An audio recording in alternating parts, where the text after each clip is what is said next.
Test this 1 2 1 2. Okay, awesome.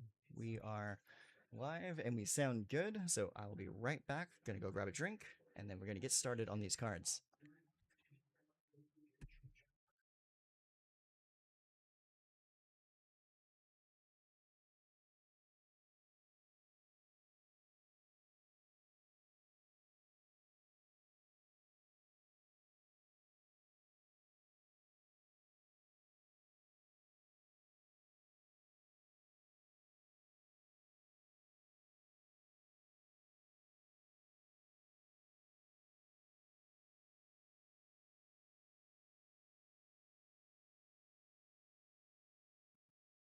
Okay, just gonna set that down over here. Open this up.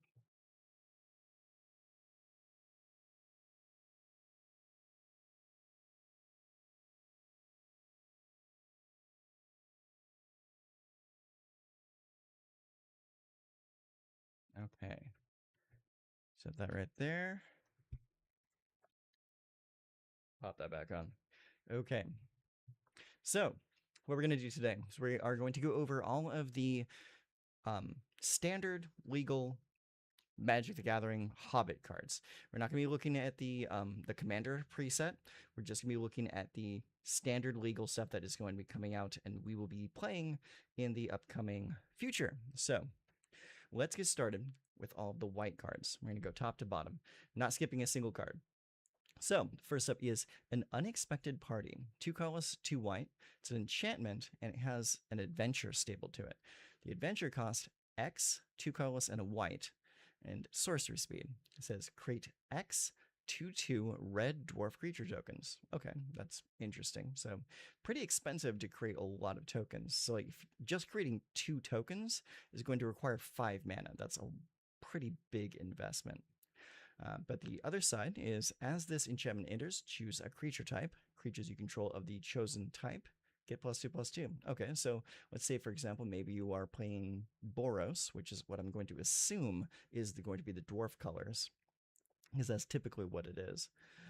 So that is going to be a pretty good typal enchantment that has an adventure that allows you to generate a bunch of tokens. As far as playability, seems really expensive. So I don't think we're going to see a whole lot of this being played in standard, unless there's like a lot of really good synergies. But so far, the only first card we've seen, so we don't see it just yet. Okay, next up, Belladonna Took. This is a 2/2 legendary halfling citizen. And this being a Universes Beyond set means we're going to be seeing a lot of the word legendary show up. So it's 1 and a white mana. Whenever a token you control enters, you gain 1 life. If this is the first time this ability has resolved this turn.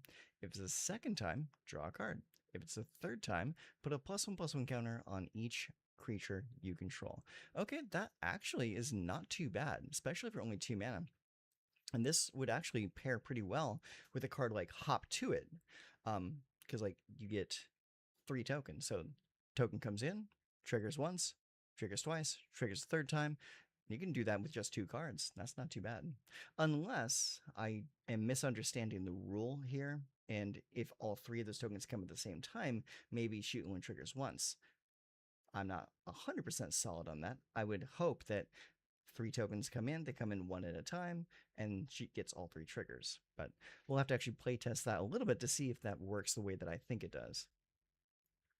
Okay, next up, Bilbo's Gambit. 1 and white mana, instant. Gift a treasure. So we have the gift mechanic from Bloomburrow.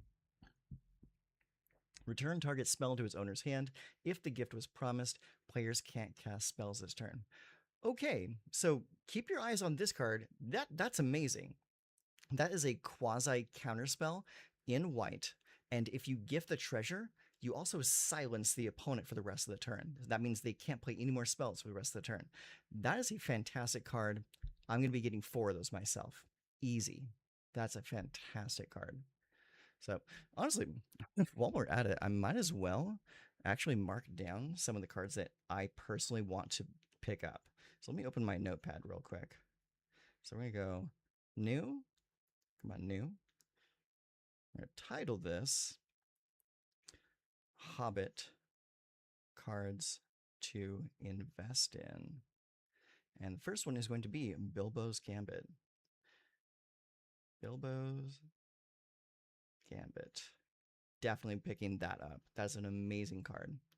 And that's going to have a lot of great implications for, I would assume, any form of white-based control. Mono white control, maybe Azorius. Maybe this might be a good card to get Azorius like off the ground, because Azorius has been struggling lately. Okay, next up, Boffer, Reliable Guardian. So he's a 1/1 lifelink for 1 mana, and he has an adventure, which is Concerted Care. 1 and white, instant. Target artifact or creature you control gains hexproof and indestructible until end of turn. Okay, that's a pretty cool all-around general use card. So you have the target artifact or creature control becomes indestructible and hexproof. That's a great protection spell. And also, once you're done casting the spell, you then get a 1/1 lifelinker for just 1 mana. So like that's pretty solid, honestly. It's like you got 2 very good cards stapled together. Pretty decent for limited, might even be decent enough for a standard deck. But we'll have to wait and see about that one. I would honestly just play this simply for the concerted care part of it. The 1/1 lifelink is just a little bit extra gravy. Okay, next up. Celebrate the Mountain King. 3 colorless and a white enchantment. When this enchantment enters for each opponent, exile up to 1 target non-land permanent that player controls until this enchantment leaves the battlefield. When this enchantment enters, recruit. Okay, so that's an old mechanic. Draw a card, then discard a card. If you discarded a non-land card, create a 1/1 white human soldier creature token. Now that is very interesting. So not only is it an Oblivion Ring, but for 1 extra mana, you get a card draw and potentially an additional 1/1 creature. That's actually pretty solid.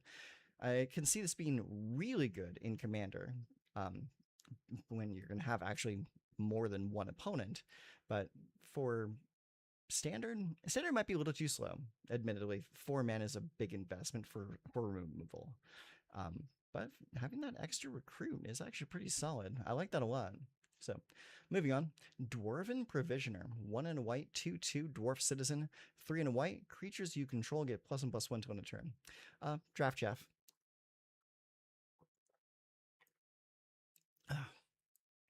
They can't all be bangers, but this is definitely a limited card. Dwarven Short Sword. Love the art on this card. Simply showing like that keen dwarven craftsmanship right there. That's really solid. So 3 and a white, artifact equipment. When this equipment enters, create a 2/2 red dwarf creature token. Then attach this equipment to it. Equipped creature gets +1/+2 and has an equip cost of 2. So in reality, you're paying 4 mana for a 3/4 dwarf. That's what you're paying for. The leftover equipment when the initial dwarf dies and have an equip cost of 2, I think it's kind of like you're paying 4 mana for a 3/4 dwarf with upside. That's kind of what's going on here. It's a decent card. It is definitely a draft playable card, but not a standard playable card.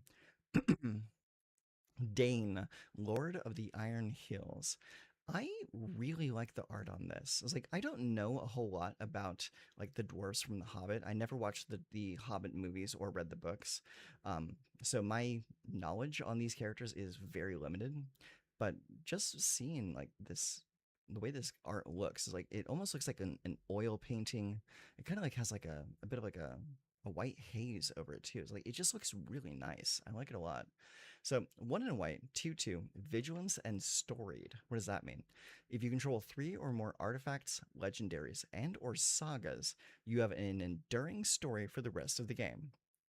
As long as you have an enduring story, creatures can't attack you unless their controller pays 1 for each of those creatures. Wow. Okay, that's actually pretty good. That's like half of a propaganda if you happen to have the storied active. And it says storied, if you control 3 or more artifacts, legendaries, or sagas, you have an enduring story for the rest of the game. That doesn't say when this comes into play. That just triggers once you have fulfilled the mechanic of storied. Once you assemble the pieces, storied happens. Kind of like what is it? Um, Not Monarch, but it was the other mechanic that is popular in Commander. Like once you have like 10 permanents or something like this, like it's like a key to the city or something kind of like that. So that's what that reminds me of. So like once you have it assembled, you have it for the rest of the game, and it's pretty solid. I like that a lot. Okay. Next up, Eagle of the Great Shelf, 4 colorless and a white. Ah, City's Blessing. Yes, that's what I was looking for. Thank you very much for chiming in, Dayscene23. I hope I'm pronouncing your name correctly. But yes, City's Blessing. Okay, next up. Eagle the Great Shell, 4 colors, and a white 2/5 bird soldier. Flying. Whenever this creature attacks, it gets +1/+1 till end of turn for each other creature control. Oh, okay, that's kind of cool. Again, really slow. You're not going to see this in standard at all, but pretty solid for limited. If there's a way to get this out cheaper, awesome. But 2/5 flying gets a buff for 5 mana. I can see this in limited. You'll probably see this at your pre-releases tomorrow. Okay. Next up, also pretty expensive, is Esgaroth Garrison, 4 colors and a white, star 5 human soldier. Garrison's power is equal to the number of creatures you control. Okay, so good in tokens. When this creature enters, recruit. Draw a card, discard a card. If you discarded a non-land card, create a 1/1 white human soldier creature token. I kind of like that mechanic because it's like a different play on connive. Instead of like stacking +1 counters on the single creature, you start to go wider with recruit. I like that a lot. Feely the Pathfinder, 3 and a white for a 2/2 Dwarf Scout. Storied. Okay, so another storied card. As long as you have an enduring story, creatures you control get +1/+1. Okay, that's pretty cool. When Feely or another non-token dwarf you control enters, create a 2/2 red dwarf creature. That's actually pretty good. Yeah, I like that a lot. 4 mana is a lot to spend on that card. There's a lot of other better things to spend 4 mana on, but if you're into that game plan, that's actually pretty solid. +1/+1, and like he comes in, and another creature comes in too. And he also carries that ability forward too, because like whenever Feely or another non-token dwarf enters, so Feely comes in, he creates a 2/2 red dwarf. So you're paying 4 mana for 4/4 worth of stats right off the bat. And then whenever another dwarf enters that's not a token, you then make another dwarf. It's like this guy can fill the board really fast. I actually kind of like that card. That's really good. Well, I think that's gonna be like a powerhouse, like a game swinging card in limited, and can actually see some play in standard. Okay, next up we have Gleaming Splendor. This is a 1 and a white mana enchantment. Whenever an opponent draws their second card each turn, you create a treasure token. That's pretty strong. And then it has 2 and a white, 2 target players each draw a card. So in 1-on-1, you're obviously targeting both you and your opponent. So we just draw a card. And then, well, obviously, you're going to be using this ability on your opponent's turn so that you can get the treasure token. So you can generate a lot of free mana just by making your opponent draw an extra card every turn.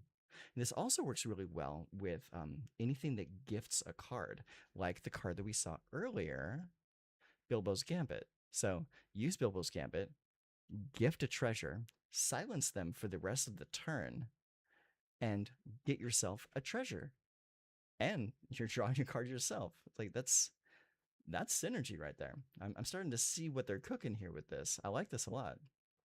Gleaming Splendor might be worth investing in. Iron Hills Blacksmith, 1 and a white, 1/1 dwarf artificer with double strike. Whenever this creature enters, create a colorless equipment artifact token named Axe. With equipped creature gets +1/+0 and has an equip cost of 2. Okay, that's kind of cool. It'd be cooler if he would create the token and equip it immediately. That would be awesome. But that is doing quite a bit for only 2 mana, so I can't be too upset with that. Especially because most like 1/1 double strikers cost 2 anyways and don't really have too much other upside. Keely the Resourceful. This is 1/2 for 2 mana. Storied. As long as you have an enduring story, you may pay 0 rather than pay the equip cost of the first equip ability you activate each turn. That's strong. That's really strong. So, Boros equipment decks are going to be wanting this card. Whenever another dwarf or equipment you control enters, draw a card. This ability triggers one. Okay, that is actually really good. Draw a card, equip cost of 0, storied. That's strong. I don't care who you are. That's a very strong card. That might be something that will allow equipment decks to kind of shine. Okay. Next up, Lake Town Lookout is a human scout, 1/1 for 1 white mana. When this creature dies, recruit. Okay, that's pretty basic. Kind of draft chaffy, but also plays into the white token go wide game plan. So you might see that in standard. Probably not though. Lake Town Toymaker. 3 costs and a white gets you a 3/4 human artificer. At the beginning of combat on your turn, if you've drawn 2 or more cards this turn, another target creature you control gets +3/+0 and gains first strike until end of turn. Okay, that's not bad. You could probably pair that with something like the White Glimmer from Duskmourn, because that will allow you to just draw free cards every turn whenever more creatures come into play. So that could see some play, but for the most part, you're probably just going to see this in limited. Next up, Magnificent End. 4 costs and a white. Instant, this spell costs 3 less to cast if it targets a tapped creature. Magnificent End deals 5 damage to target creature. Okay, that's a pretty solid removal spell.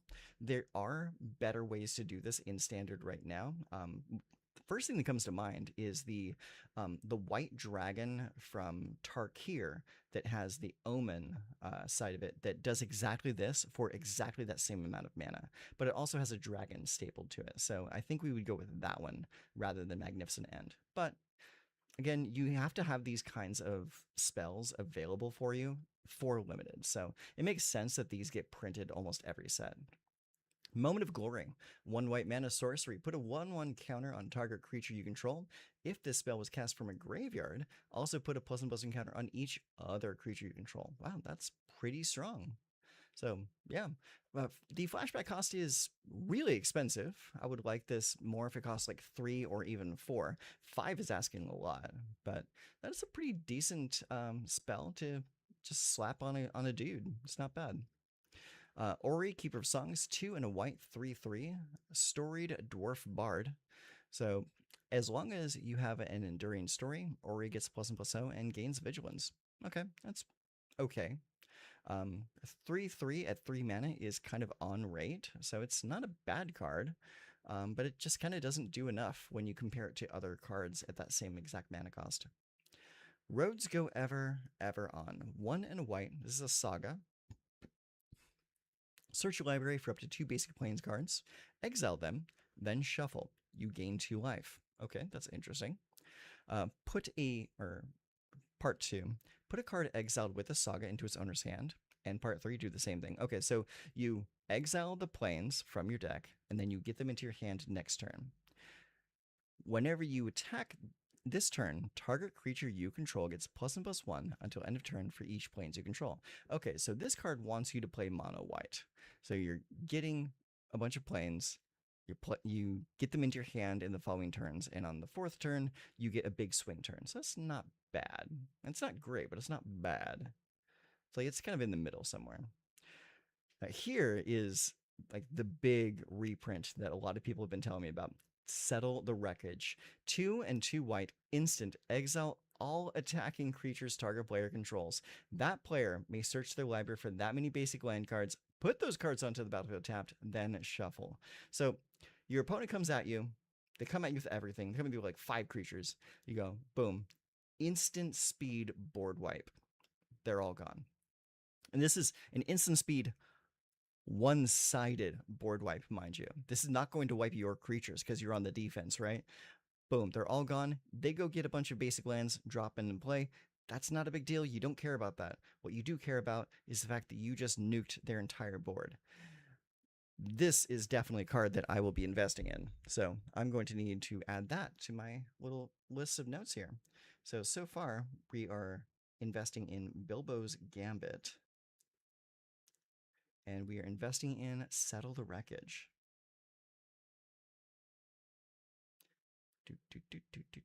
There we go. Okay.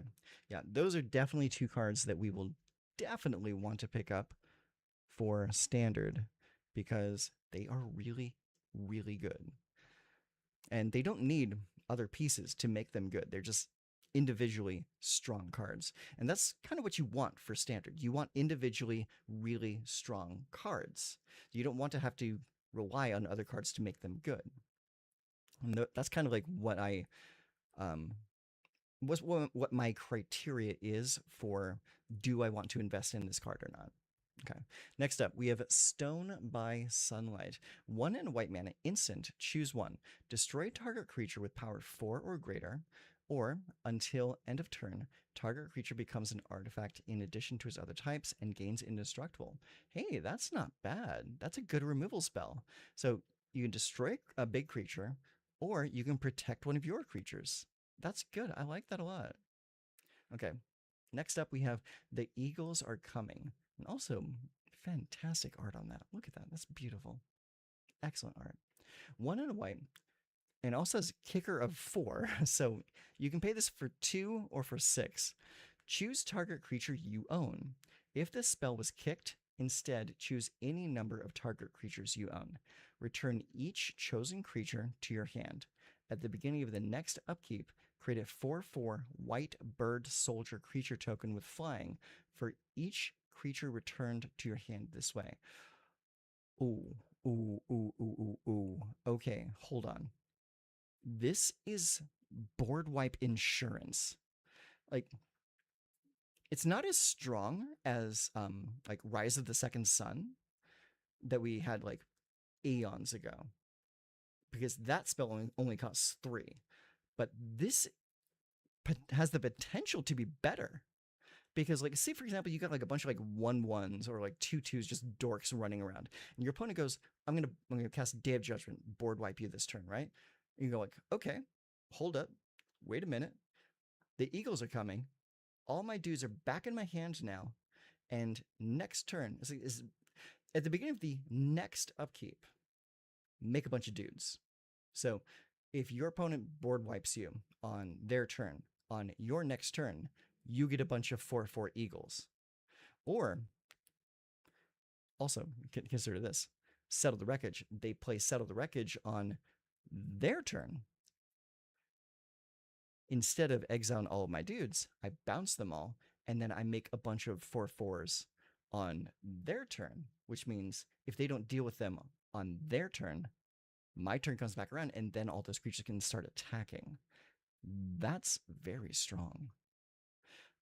And honestly, you don't even need to play this defensively. You can play this card offensively, because this does not have to be in response to the like a removal spell or something like that. You can just play it. Like, let's see, like, say you got like a bunch of um creatures that do things on comes into play. Let's say maybe you're playing like the black white self bounce mid range deck.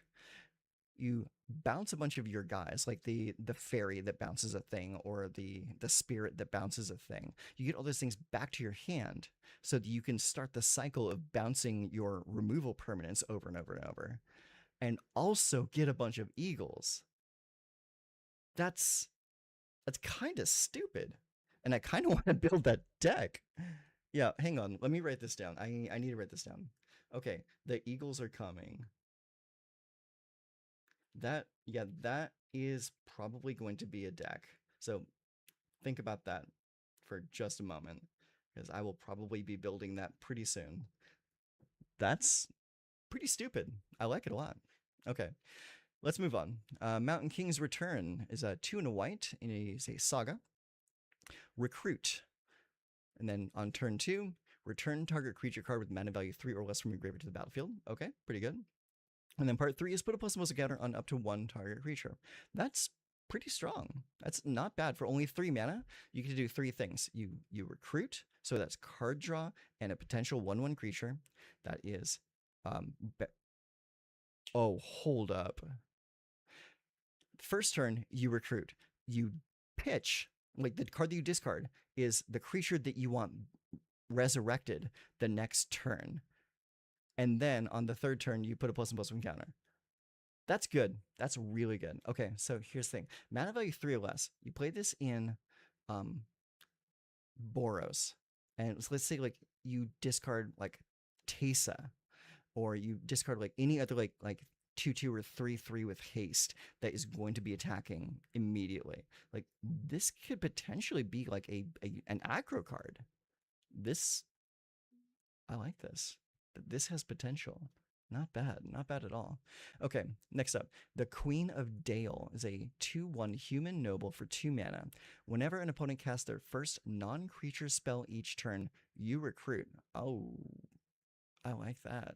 That has potential too. It's mythic rarity though, so I'm not too keen on that. But 2/1 for 2 and recruits whenever your opponent casts a non-creature spell is fairly strong. It would be stronger if it was any spell, but non-creature is still serviceable. Thorin's Last Stand. 2 and 2 white. Choose one. Creatures you control get +2/+1 till end of turn, or destroy target artifact or enchantment and gain 2 life. Okay, so I like that this is a modal card. You can do either or, and they both play into kind of the same game plan. So you want to recruit a bunch of dudes, make a bunch of tokens, go pretty wide, and use this as like the +2/+1 win the game right now kind of card. But also can be played defensively. Let's say your opponent is playing some kind of prison deck. They got a bunch of like Oblivion Rings or things like that that are taking your creatures away. Boom, pop that, get your guy back, start attacking again. It's like it's not bad. It's a little expensive. I would like to see this at 3 mana, not 4, but it's pretty cool too. Okay, let's move on. Velvet Wing Butterflies. Again, beautiful art. I cannot say enough good things about the art in this set. I'm, as many of you know, I am not um, a proponent for Universes Beyond, especially with it being in standard. But I will give credit where credit's due. The art in this set is beautiful. I cannot state that enough. Velvet Wing Butterflies, 2 and a white. Gate. It has blah, blah, blah. Sorry, I'm talking too fast here. 3 mana, 2/2 flying insect. It has an adventure attached to it. The adventure is Gaze in Wonder. 1 and a white, instant, tap 1 or 2 target creatures. Okay, this is Draft Chaff. You'll see this in limited, nowhere else. Vow to Erebor. 1 and a white, instant, untap target creature you control. It gets +2/+2 till end of turn. If it's a dwarf, you may attach an equipment to it. Oh, wow. Yeah, that's actually really good. Yeah. For a defensive combat trick, this is pretty strong. The untap and the +2/+2 for 2 mana, that's pretty on rate. Being able to then attach an equipment to it is really strong. I like that a lot. Okay, so that's all the white cards. So now we're going to start getting into the blue cards. Okay, so right off the bat, we have a bunch of Bilbos. We have so many Bilbos. So we have 3 mana.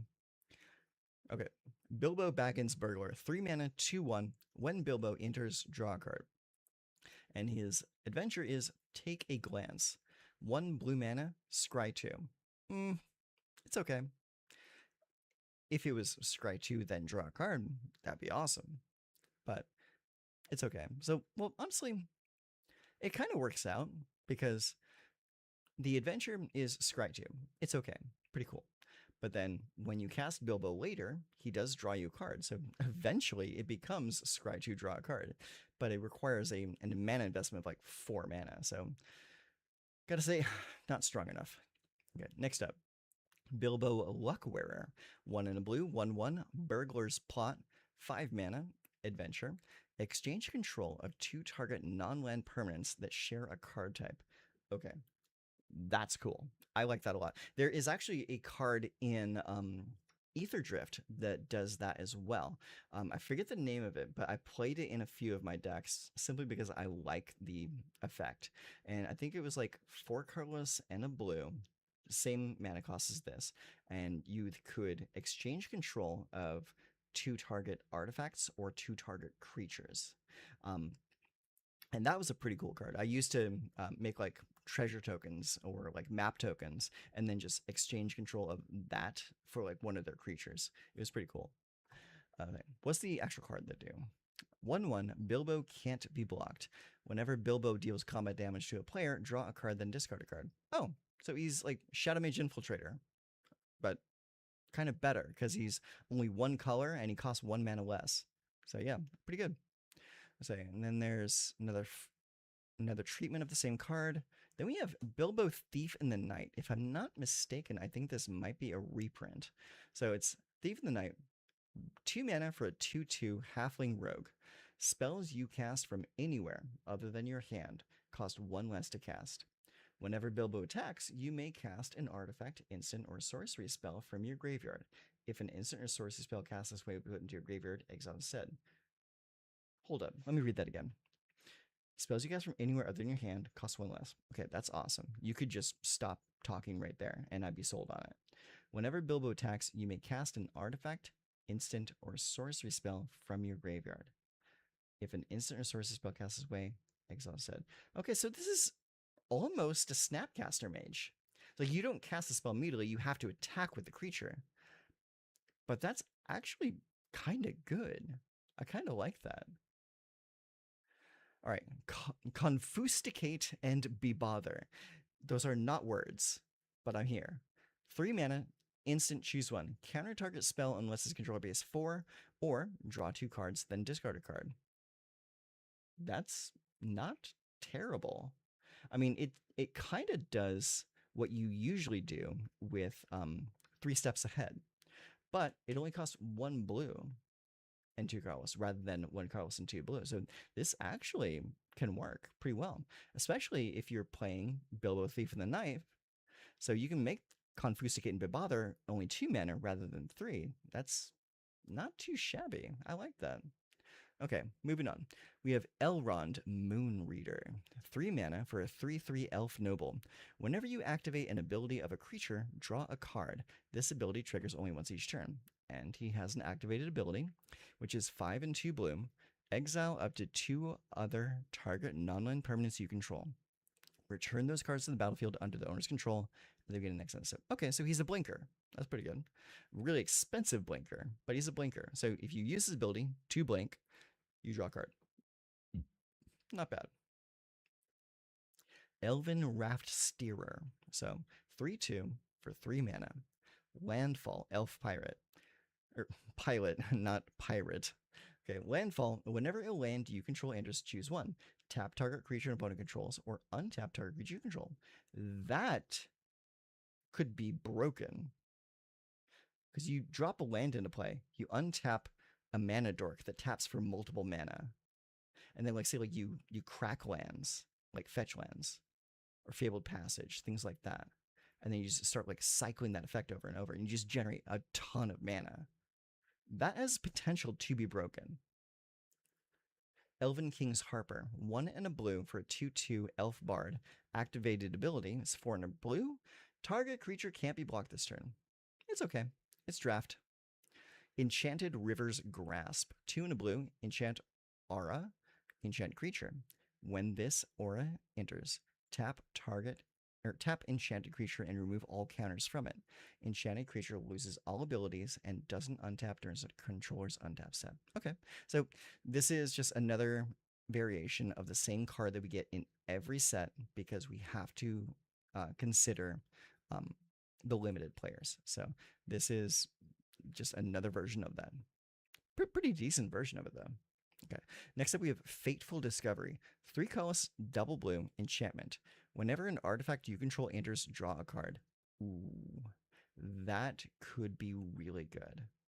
Especially if you can manage to like get this down before turn 5, like ramp into it or something like that, and then just start dumping artifacts onto the table. You could draw pretty effectively with this, because that doesn't say only once a turn. You can do that as much as you want to.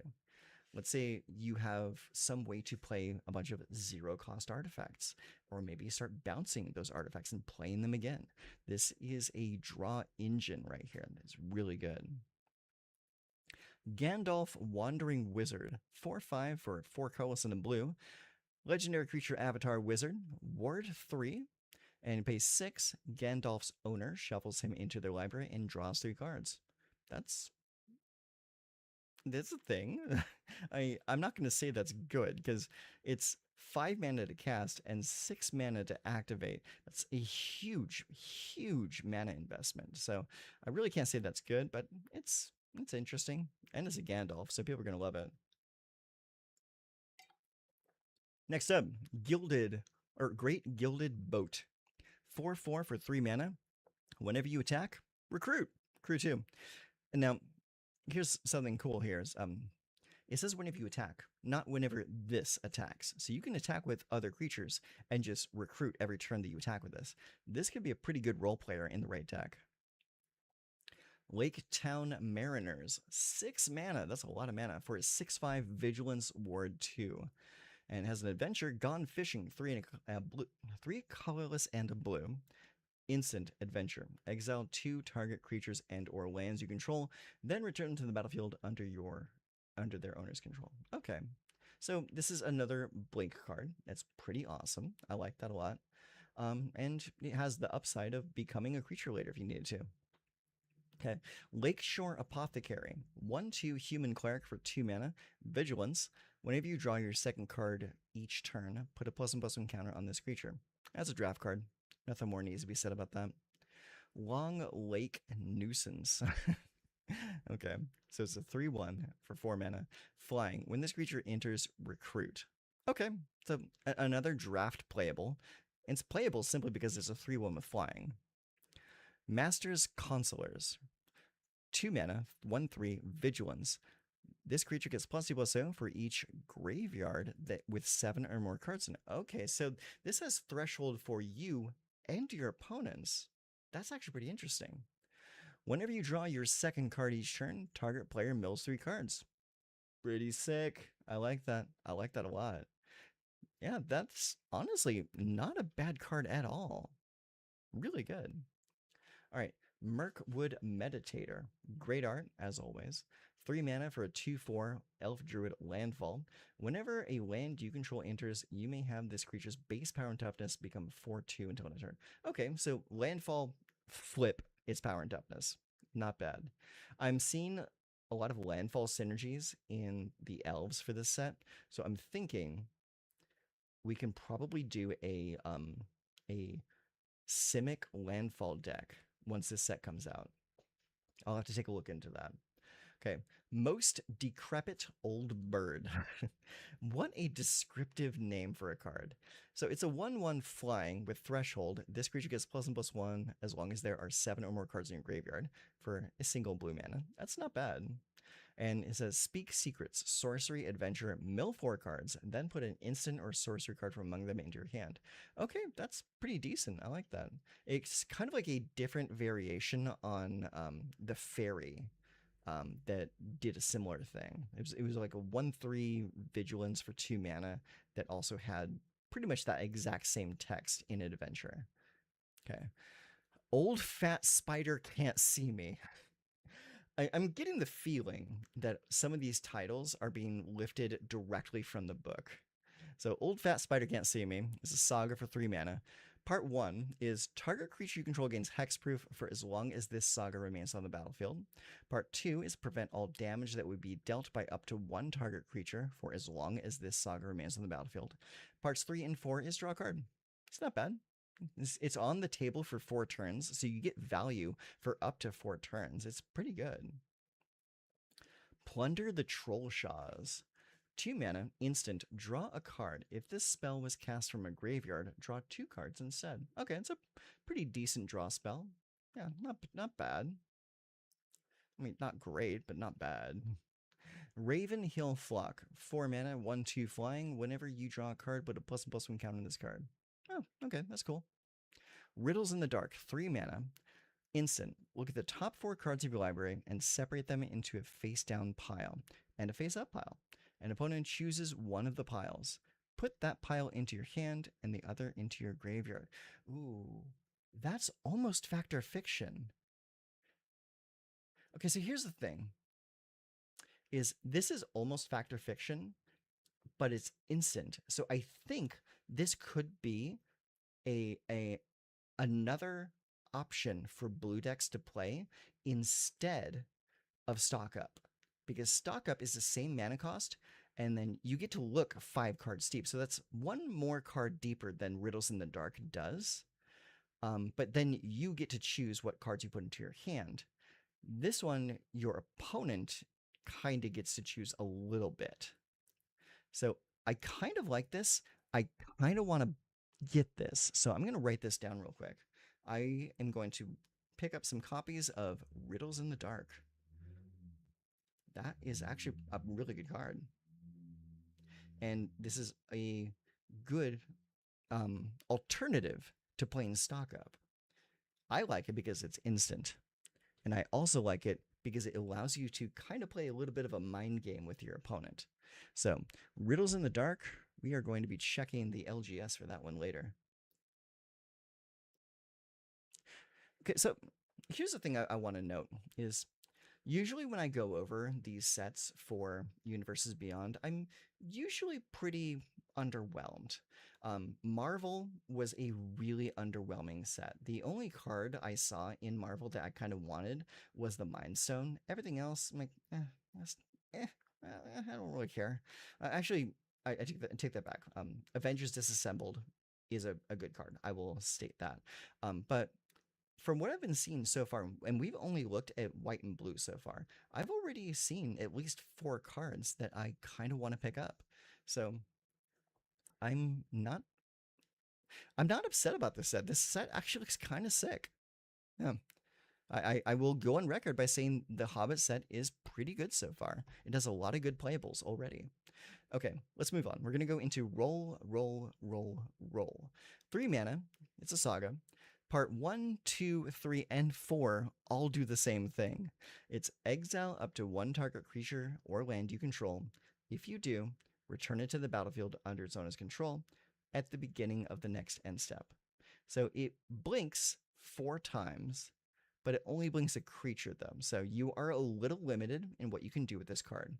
But you get to do it 4 times, so that's not too bad. Okay. Next up, we have Sound the Trumpets. 3 mana, instant counter target spell. If that spell's mana value was 2 or less, recruit. Okay, so this is a cancel with upside. We've seen a lot of different variations of cancel with upside. It's okay. I'm not too worried about this card. It's okay.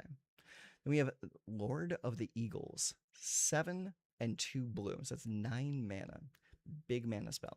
8/8 Flash Bird Noble. So as Flash, keep that in mind. This spell costs X less to cast, where X is the total power of creatures you control with flying. And it also has flying. So that's actually pretty decent. So let's say, for example, you have any other like 5/5 flyer on the table already. That means this spell only costs 4 mana, and you can play it at the end of your opponent's turn. That could be pretty decent. It's not too shabby. Yeah, I mean it doesn't like blow me away, but it's not bad. Okay, let's go to the next page. Okay, next page starts us with Thranduil's Decree. 4 colorless and 2 blue, instant, counter target spell. If a permanent spell is countered this way, exile it instead of putting it into its owner's graveyard.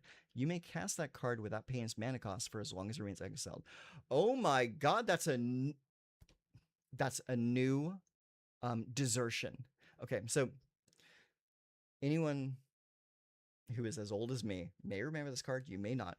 Desertion was a card from Visions back in the 90s. It cost 3 colorless and 2 blue. I currently play this in one of my commander decks. But 3 colorless and 2 blue, it was counter target creature spell. And then you instead of putting it into the graveyard, you put it onto the table on your side. So it's a great card. Thranduil's Decree is just like that, except it costs 1 more. But this will counter any permanent, not just a creature. So you counter artifact, enchantment, counter one of their planeswalkers. I mean, you counter any permanent spell, and then you get it. and then you get to cast it on your side. It doesn't just come into play on your side. You can choose when to play it, and you also get the like comes into play effects from it. Let's say, for example, you also have something that only triggers if you cast it. That's very important because desertion doesn't do that, but this does. That's a very strong card. I am picking that up, absolutely. Thranduil's Decree is a hilarious card.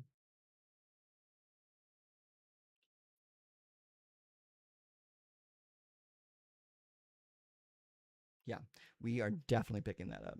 That is a hilarious card and will lead to a lot of salty plays.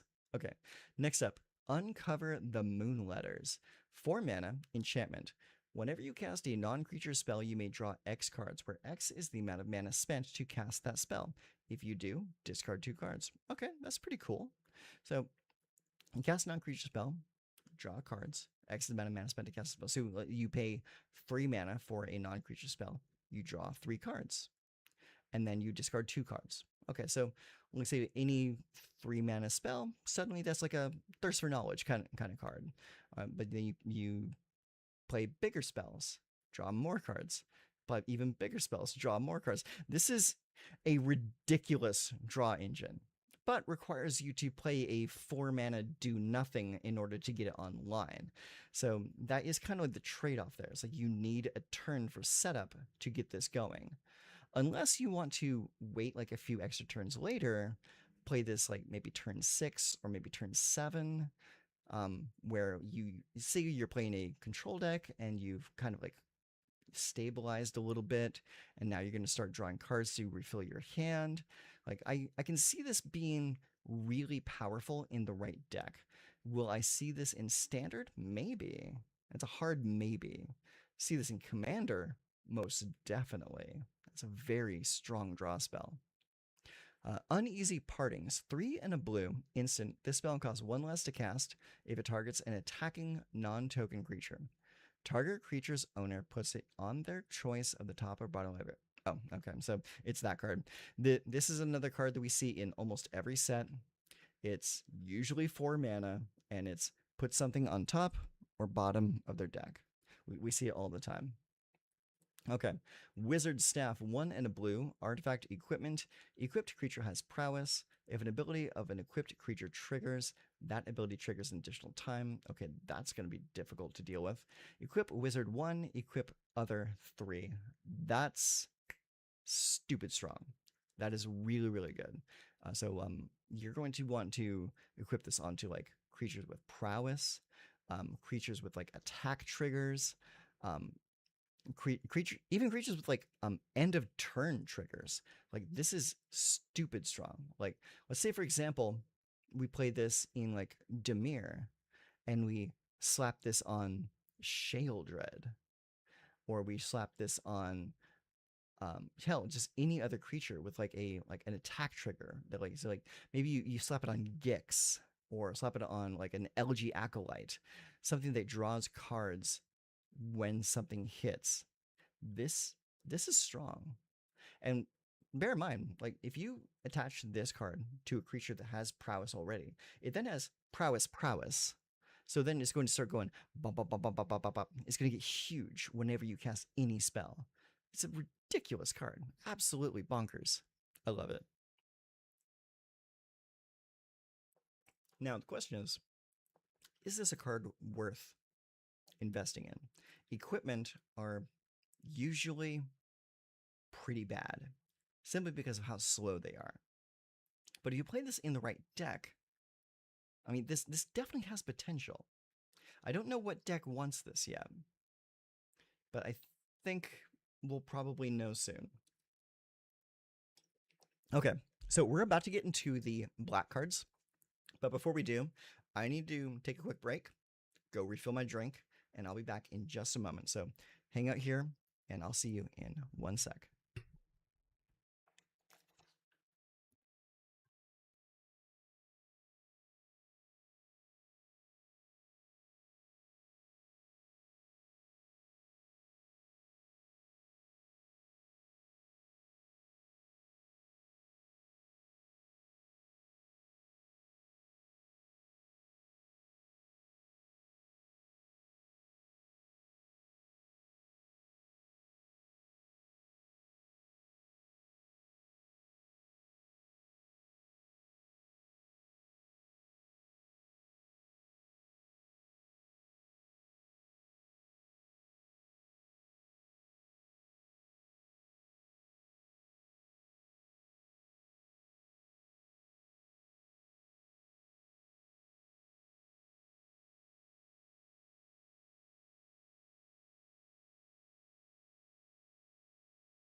Okay.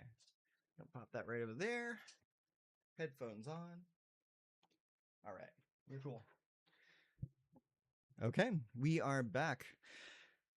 I gotta say, so far I am pretty impressed with this set so far. Like, there's a lot of like really decent cards. There's quite a few cards that are just obviously draft chaff, but I'm really having a good time with this.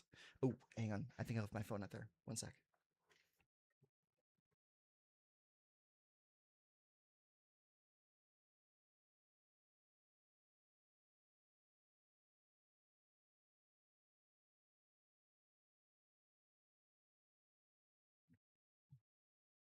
There we go. Okay.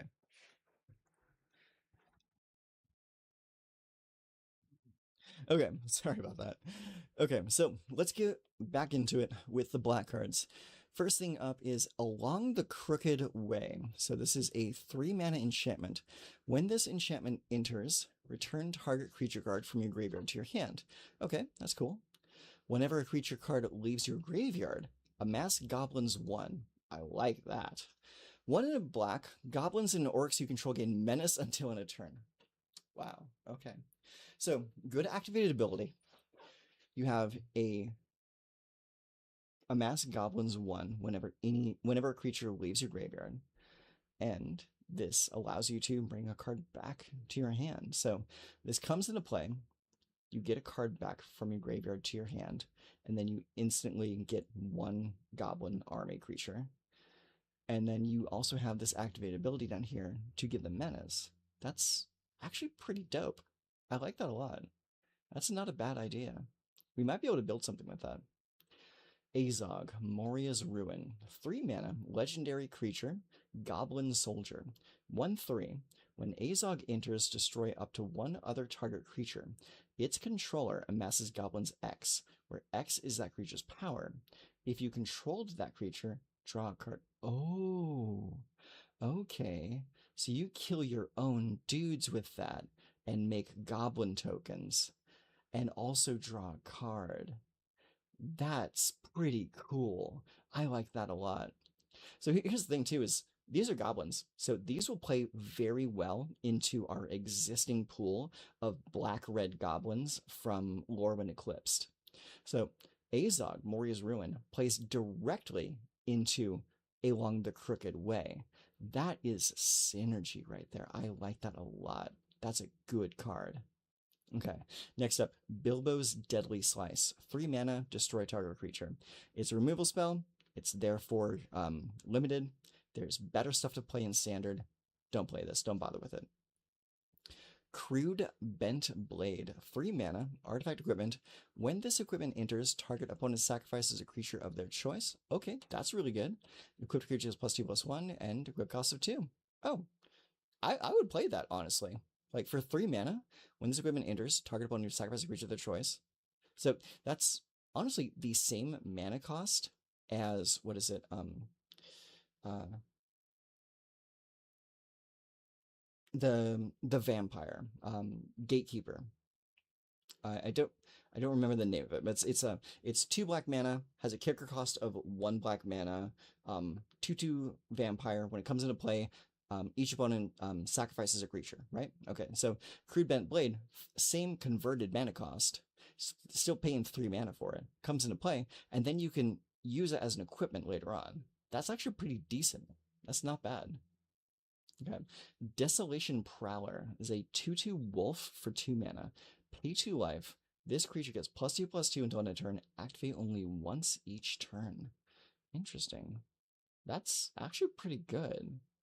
Yeah, 2/2, and the activation is paying 2 life. That's not bad. I would play that. I would absolutely play that. Down, down to Goblin Town. 3 mana. Part 1. Target opponent reveals their hand. You choose a non-land card from it. That player discards that card. Part 2. Amass Goblins 1. Part 3. Target opponent loses 1 life and you gain 1 life. Okay, that's actually a pretty cute card. So, you're paying 3 mana, right? Pay 3 mana. That's the same mana cost as a card like Coerce. Like, granted, we have better cards these days, cards like Pilfer, that does part 1 on its own.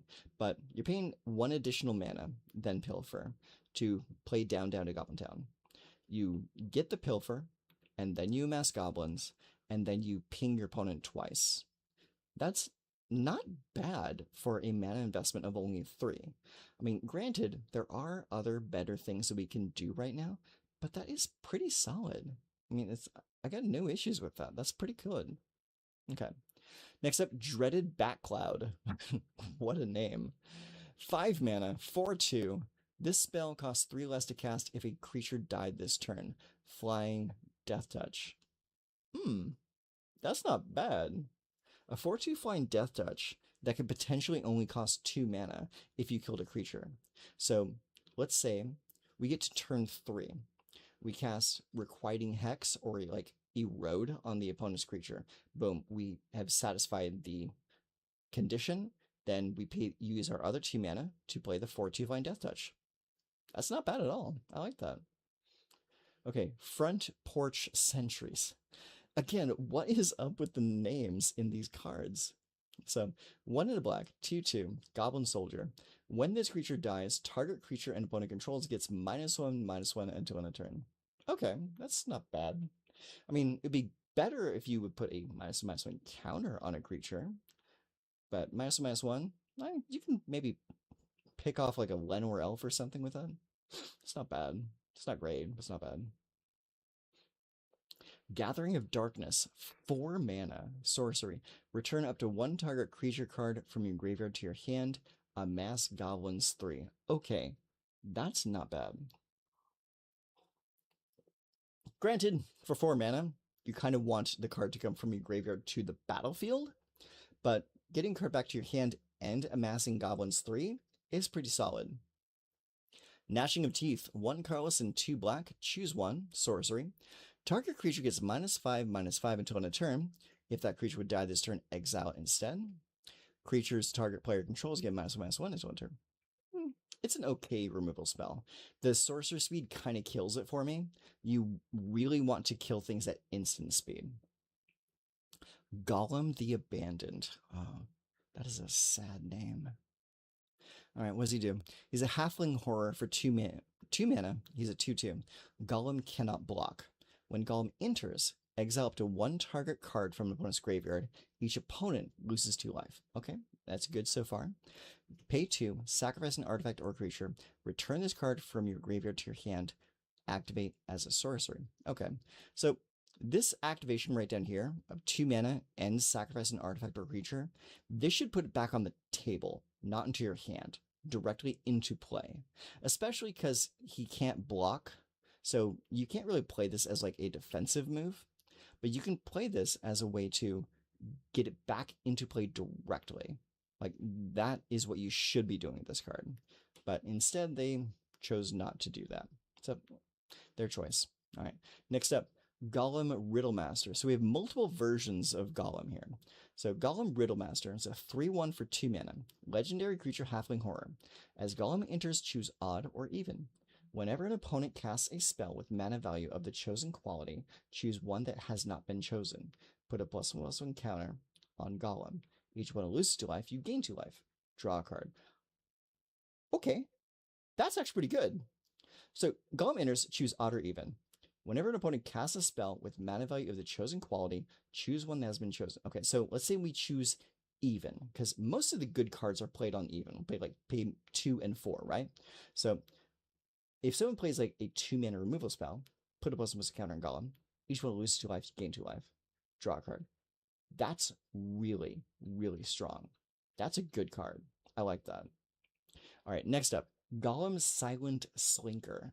4 mana, 4/3. Legendary creature halfling horror. Meager Meal is his adventure. Sorcery adventure, put a +1/+1 counter up to 1 target creature. Target player gains 2 life. Okay, that's interesting. And so a lot of targeting with that. And then we have a 4/3 with Menace. So it's okay. You'll see it in draft. Nowhere else. Great Fierce Bee. Seriously, cutest art in the entire set. Love it. It's a cute little bumblebee. 3 mana for a 2/2 flying. Whenever one or more other creatures die, scry 1. It's another draft card. Great, great ugly looking goblin. 4/4 for 6 mana. Each creature you control with a +++ counter on it has menace. Okay, that's a pretty cool ability. I like that. And his adventure is Clap Snap. 1 and a black, sorcery, amass goblins too. Okay, I could see that being kind of cool. All right, Head of the Hunt. 4/3 flash for 4 mana. If a creature an opponent controls would die, exile instead. When you do, create a 2/2 green wolf creature token. Hey, that's actually pretty good. Okay, if a creature an opponent controls would die, exile. When you do, create a 2/2 green wolf creature token. Okay, so this is a 4/3 with flash. Let's say, for example, you are attacking your opponent. They choose some blocks. Their creatures are going to die, right? So flash in the Head of the Hunt. For each of those creatures that are going to be dying, boom, make some dudes. That's really cool. I like that. Okay, next up, Inside Information. X black sorcery. Exile the top X cards of target opponent's library. You may play those cards this turn. If you cast a spell this way, pay life equal to its mana value rather than pay its mana. Ooh. Oh, that's good. Okay, so you exile a bunch of cards from the opponent's library, and then you pay life to cast them rather than mana. That that is like a mono black player's dream right there. That's a good card. Now, where I would put that, I don't know, because typically you want to be, if you're playing like a draw spell like this, because that's effectively what this is. You're playing draw, but you're drawing from the opponent's side instead of yours. So when you play draw spells, you kind of want to be drawing towards your win con, not just whatever random nonsense your opponent might be playing. So this is a fun card. What I would probably do with this card instead is I would play this in like a huge mana ramp deck where you can generate like 20 plus mana in a turn and just mill out the opponent with this. That's how I would play this card. I probably wouldn't bother too much with playing the cards themselves, just getting them away from the opponent. So it's a cool card. We've seen this effect before in, God, what was it? Like Rampant Thievery or some kind of card. I think it was a card from, what was it? Like, God, I don't remember. Ether Drift or Tarkir or something like that. It was an older set, but it is still in standard. But this card exists in a different form. Like Wanton Thievery or something like that. I forget the name, but I'm sure you guys will tell me in the comments. Okay, next up, Night Howl Pursuer is a 1/1 wolf for 1 mana. It has menace and also ferocious. Whenever this creature attacks while you control a creature with power 4 or greater, this creature gets +2/+2 till end of turn. Hey, that's pretty good. That's actually really good. Like on its own, it's a 1/1 with menace. And then later, if you get bigger dudes, it gets bigger. That's pretty good. I would invest 1 mana for this card. That's a good card. Rage into the Valley. 3 mana. Sorcery. Draw a card. Lose a life. Amass goblins too. Okay. For 3 mana, I want to be drawing 2 cards, not 1 card. So give me draw 2 cards, lose 2 life, amass goblins too. That's how you make that a good card. Ravening Warg. 1 and a black, 2/2, death touch, ferocious. Whenever this creature attacks while you control a creature with power 4 or greater, gain 2 life. It's not that great. When you're playing like a ferocious deck, a deck like this, you don't want to be gaining life, you want to be dealing more damage. So I would say if this attacks while you have a creature power 4 or greater, each opponent loses 2 life. That's a better way to play this card. Reverent Howl. 3 mana, instant, choose 1. Target player draws 2 cards and loses 2 life. Boom. Immediately better than this card. Target creature gets +2/+2 and gains a life until end turn. Yeah, this is immediately a better card than Rage into the Valley. It is so strong. Yeah, I would definitely play Reverent Howl. That's a good card. Rovaining Rampager, 3 mana, 3/2, creature wolf. Whenever this creature attacks, you may sacrifice another creature. If you do, put a number of plus encounters on this creature equal to the sacrificed creature's power. When this creature dies, amass Goblin's X, where X is green. Wow, that's a good card. Okay, so here's the thing. Green-black sacrifice is absolutely a deck. And I want to invest in this card specifically. Rovanian Rampager. That's a good card. Let me write this down. Rovanian. Oh, Rovanian. Not Romanian. Come on now. Rhovanion. Rampager. That's a fantastic creature. It only costs 3 mana, and it's a 3/2. That's so good. You sacrifice another creature when it attacks, it gets huge. And then when it dies, it leaves goblins behind. It's such a good card. Yeah, I like that a lot. We are definitely going to be playing that. Okay, next up. Stir Up Trouble. 1 black mana sorcery. As an additional cost to cast a spell, sacrifice an artifact or creature, or pay 4. Destroy target creature. Okay, yeah, it's kind of was it bone shards kind of spell. Yeah, it's okay. Stony Voiced Goblins. 1 and a black, 1/1. When this creature enters, each opponent discards a card. Okay, yeah. This card is in every set. It's always named something different, and it always comes in and makes the opponent discard a card. Supper for Spiders. 1 and a black, instant. Put onto the battlefield under your control all creature cards in your opponent's graveyards that were put there from the battlefield this turn. They are food artifacts with 2 tap sacrifices artifact game. Okay, so you resurrect the opponent's graveyard as food. That's hilarious. That is a hilarious, very thematic card. I like that a lot. I would not play that card because that is silly, but that's really cool. I like that idea. Okay, the Master of Lake Town is a human advisor, 3/2 for 3 mana with Death Touch. Whenever a player loses life, that player mills that many cards. Okay, that's good. And when the Master of Lake Town dies, draw a card for each graveyard with 7 or more cards in it. Wow, that's pretty solid. That is definitely much better in Commander than it is in Standard, because at most, you draw 2 cards when this dies, if both graveyards have 7 or more cards in it. Okay, the Sackville Bagginses. 2 mana, 2/2, Halfling Citizen. When the Sackville Bagginses enter, you may sacrifice another creature or artifact. If you do, draw a card and create a treasure token. Okay, that's good already. Whenever you sacrifice a token, target opponent loses 1 life. That's actually really good, especially if you're in a deck that creates a bunch of treasure tokens. You make a ton of treasure, sacrifice a bunch of treasure for a bunch of mana, boom, boom, boom, boom, boom, boom, boom. Lots of damage. That's actually pretty good. Okay, Balin Loremaster, 5 mana, 4/4, storied. Whenever Balin or another dwarf you control enters, you may discard your hand. Draw X cards, where X is the number of cards discarded this way. If you have an enduring story, Balin does X damage to each opponent. Ooh, I like this. I like this because you can blink this.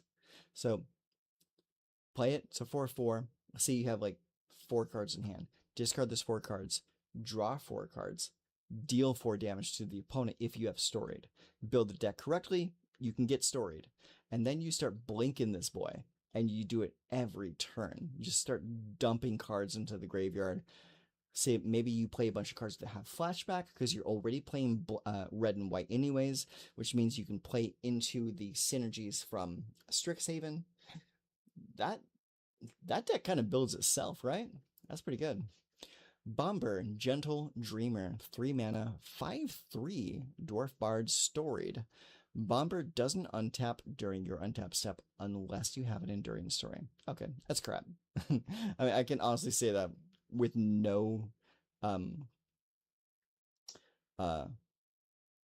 with no contention. That card is crap. Okay, next up. Bothersome Noisemaker. 1 in red, 2/2 Goblin Bard. Whenever you cast a non-creature spell, amass goblins 1. Yo, that's actually really good. Yeah, you play this in like a Spellslinger deck. You just like draw a bunch of you play red blue. You play a bunch of like 1 mana draw spells, and you just start amassing goblins. That's good. Okay, next up. Burn, Tree, and Fern. 4 mana. It's a saga. 1. This saga deals 6 damage to target creature and opponent controls. That's really strong. 2. Destroy target artifact and opponent controls. Parts 3 and 4 is add 1 red mana. That's not bad. Not bad at all. Desert Wereworm. What is a wereworm? 6 mana, 0/5. This creature gets +2/+0 for each mountain you control. Okay, they want you to be mono red. Whenever you attack with creatures with a total power of 12 or greater for the first time each turn, untap all attacking creatures. After this phase, there's an additional combat phase. That's stupid. I love it. It's big, it's Timmy, it's dumb. I love it. Good stuff. Okay, next up is the Desolation of Smog. 4 mana. Desolation of Smog deals 3 damage to each non-dragon creature. Add 4 mana in any combination of colors. Spend this mana only to cast dragon spells. Ooh. Dragon Tribal is going to love this card. I like that a lot. The Desolation of Smog. So it deals 3 damage to anything that's not a dragon. So yeah, you just build like Jund dragons and slap this in there. It's like a super pyroclasm. And then you get to add 4 mana in any combination. And then you use that to cast like another dragon spell. First thing that comes to mind is like the Tarkir dragons. Because you have the red one that destroys the land, and you have the other one, the black one, that has an adventure, or omen, I should say, that blows up creatures. Or just comes in as a 4/4 with ward discard a card. God, that's a good card. I kind of want it. Yeah, I'm gonna write that one down. Hang on, give me a sec. Okay, write this here. Desolation of Smaug.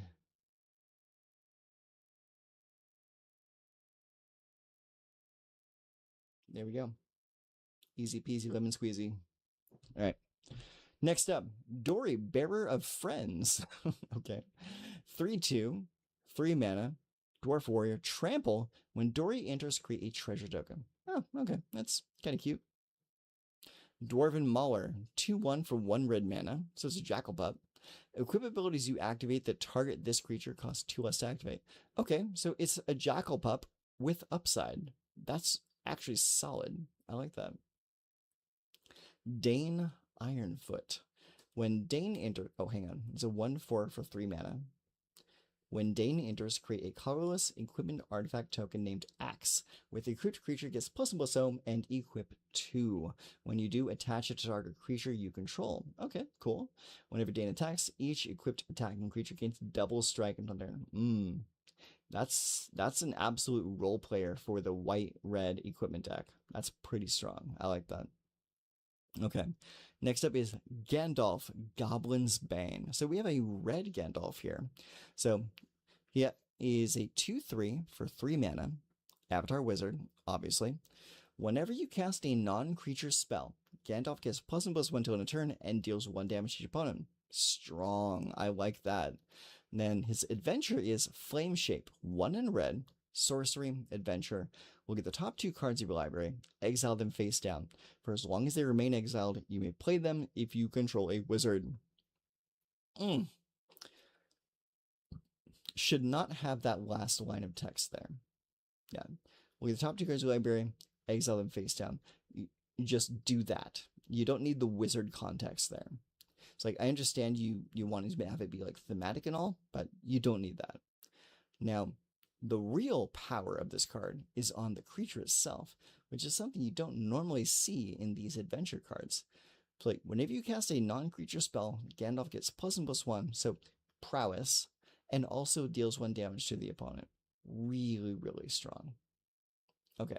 Next up, another Gandalf. It's Gandalf Spark Starter. 6 mana. That's a lot of mana.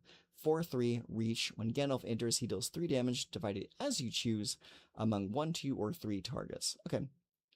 It's okay. I would personally rather play Overlord of the Bale Burgess.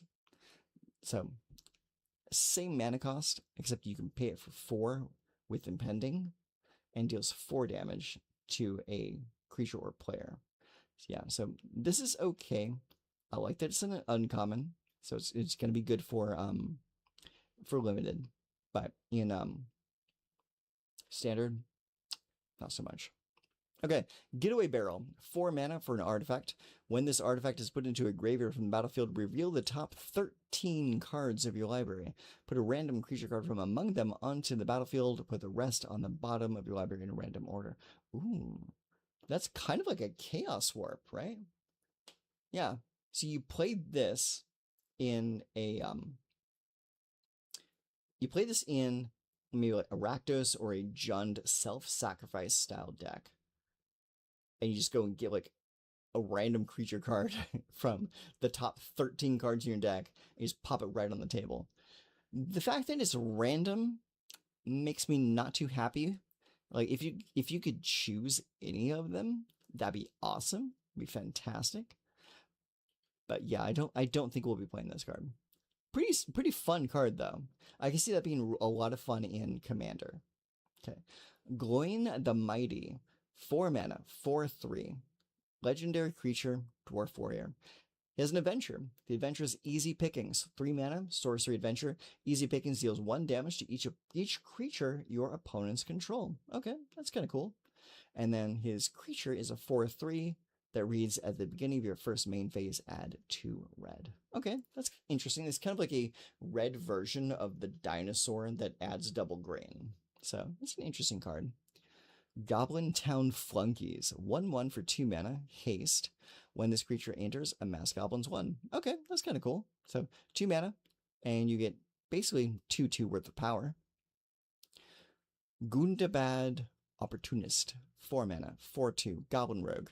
When this creature enters, exile the top card of your library. Until the end of your next turn, you may play that card. Okay. Draft Chaff. Okay. Iron Hills Stalwart. 5 mana, 4/5, reach, trample. When this creature enters, attach target equipment you control to up to 1 target creature you control. Okay, that's kind of cool. I like that. I like anything that will allow me to attach equipment to other things. Last Light of Durin's Day. 2 mana, enchantment. Whenever a mountain you control enters, put a quest counter on this enchantment. If it has 6 or more quest counters on it, sacrifice it. If you do, search your hand and or library for a dragon card. Put it onto the battlefield. If you search your library this way, shuffle. Mountain cycling.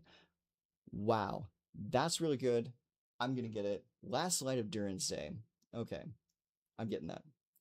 Last Light of Durin's Day. That's fantastic. Love it. Yeah.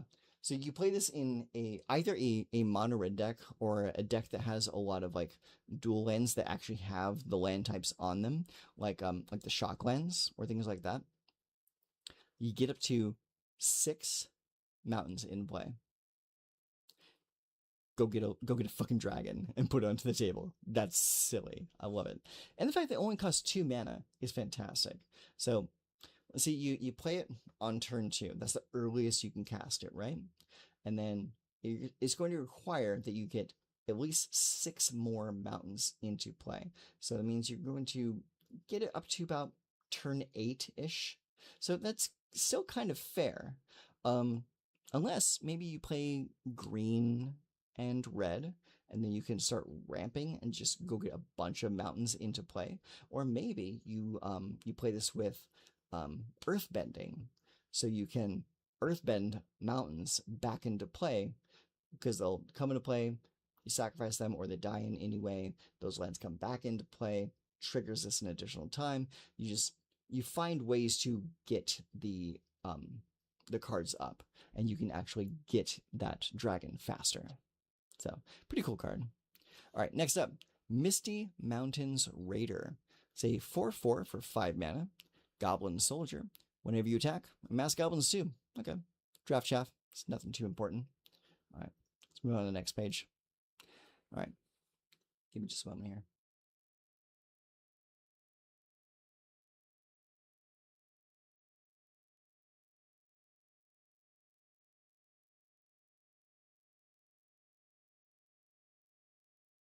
All right. So, when you get back to it. So, we have Pinecone Strike. That's an interesting card. 1 in red. Choose one or both. Pinecone Strike deals 3 damage to target creature. If that creature would die, exile it. And also destroy target artifact token.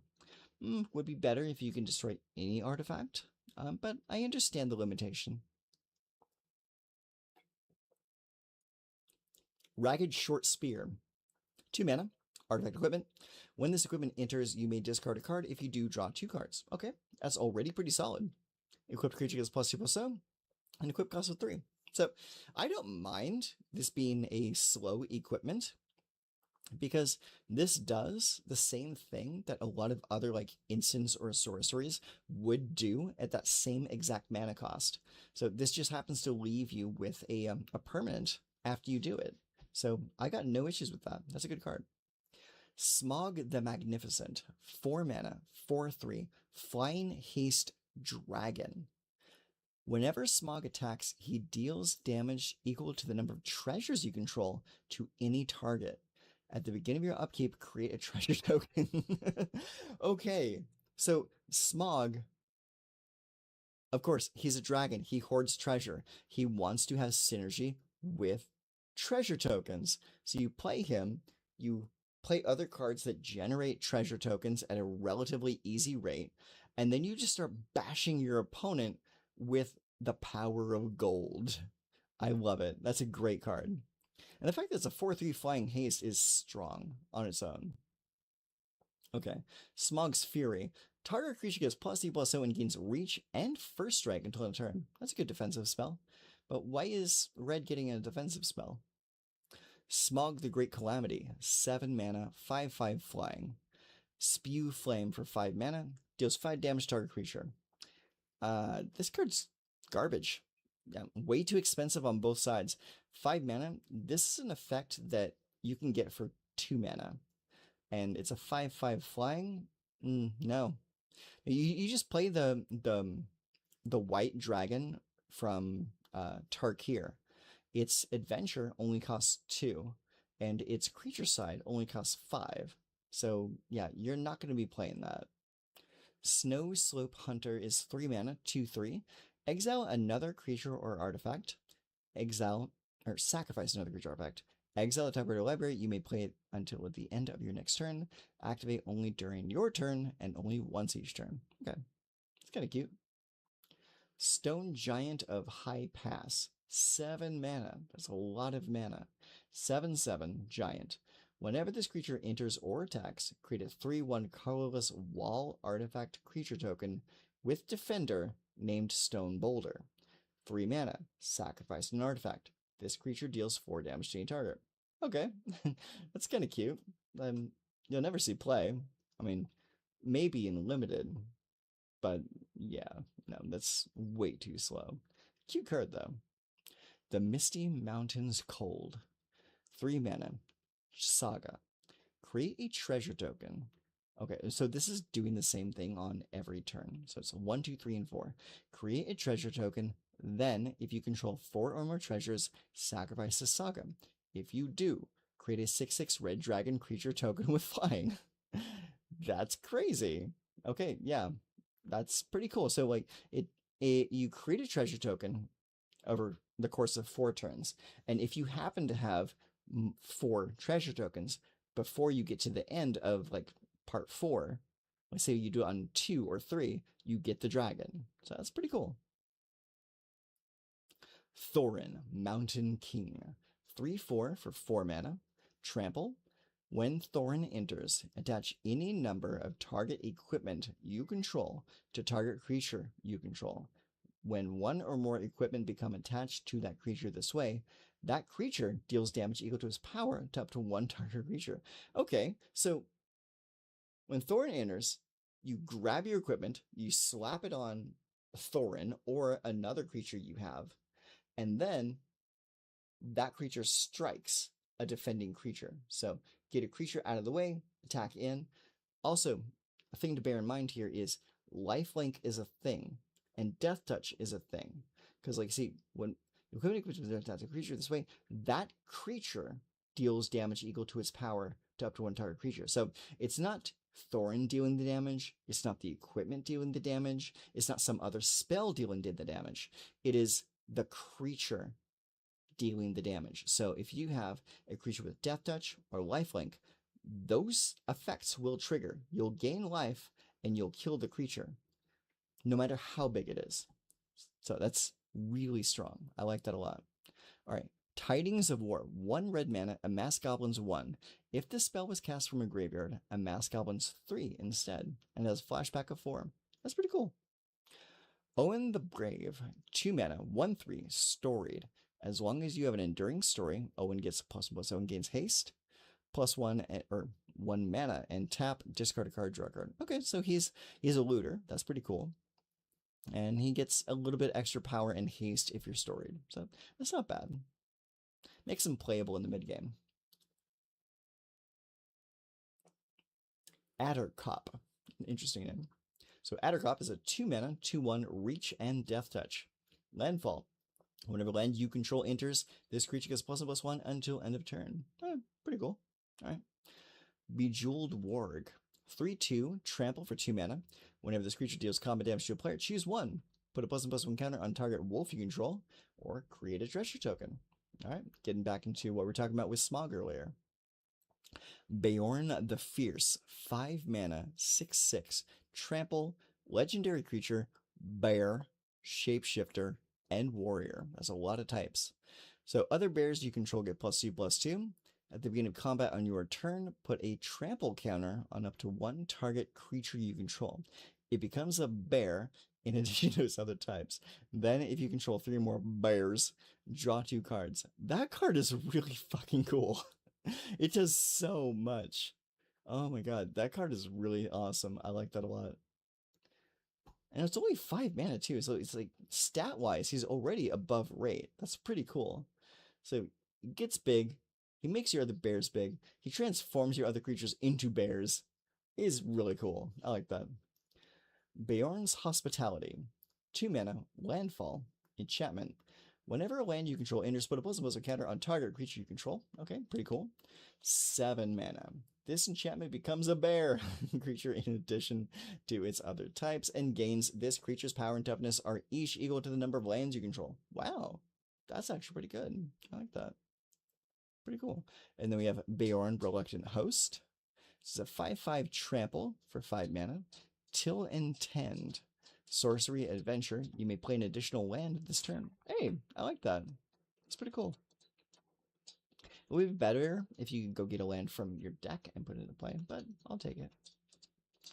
Bowside Wanderers. 6 mana, 4/4, Elf Scout. When this creature enters, look at the top 4 cards of your library. You may reveal a permanent card from among them and put it into your hand. Put the rest on the bottom of your library in random order. Okay, not bad. Then Landfall. Whenever land you control enters, this creature can +2/+2 until turn. Yeah, that's okay. Draft Chaff. Cantankerous Keepers. 6 mana, 4/3, affinity for elves.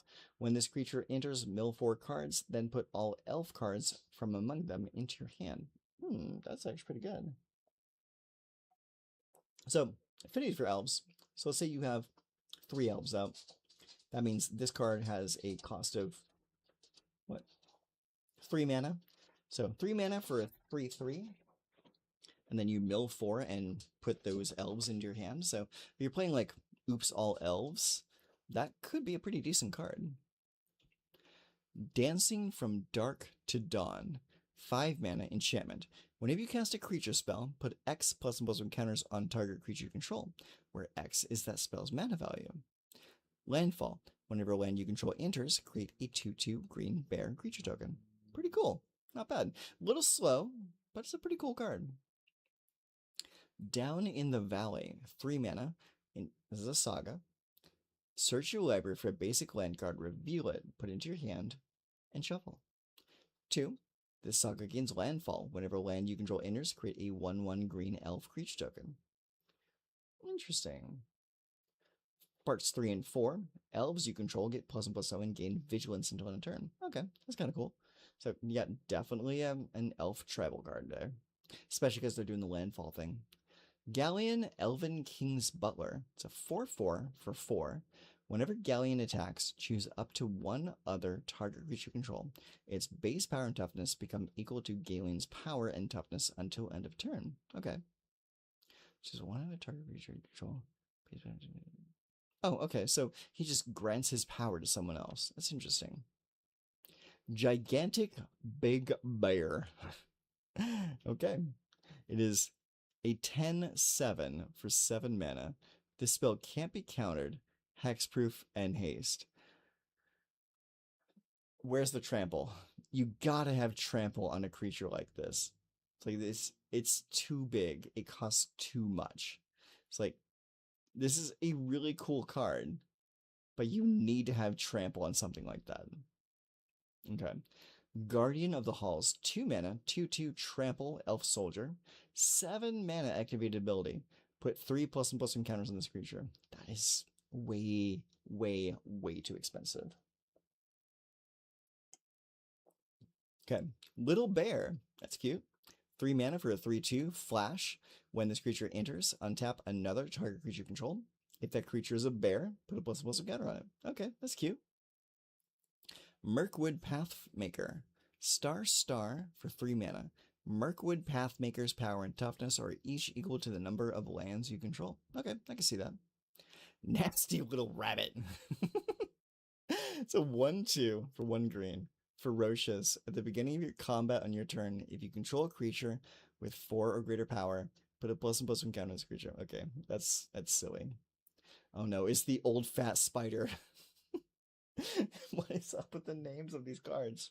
Old Fat Spider, 6 mana, 6/7, reach. This creature can't be blocked by creatures with power 2 or less. Whenever this creature becomes the target of a spell or ability and opponent controls, draw a card.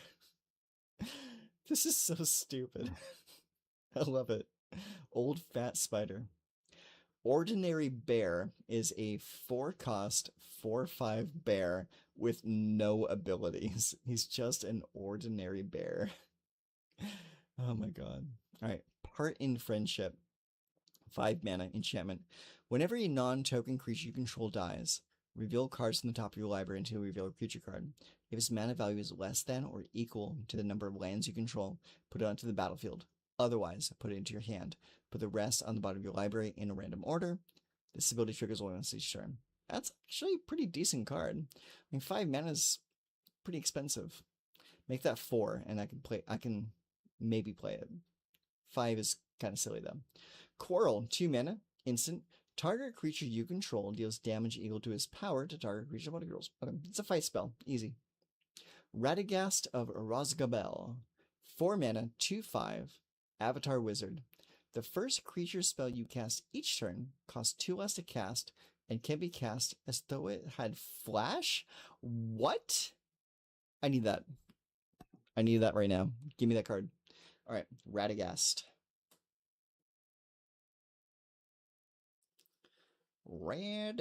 Not Tadagast. Come on, phone. Radagast of Ross Goebel. Boom, done. All right, we're saving that. That is an amazingly crazy card.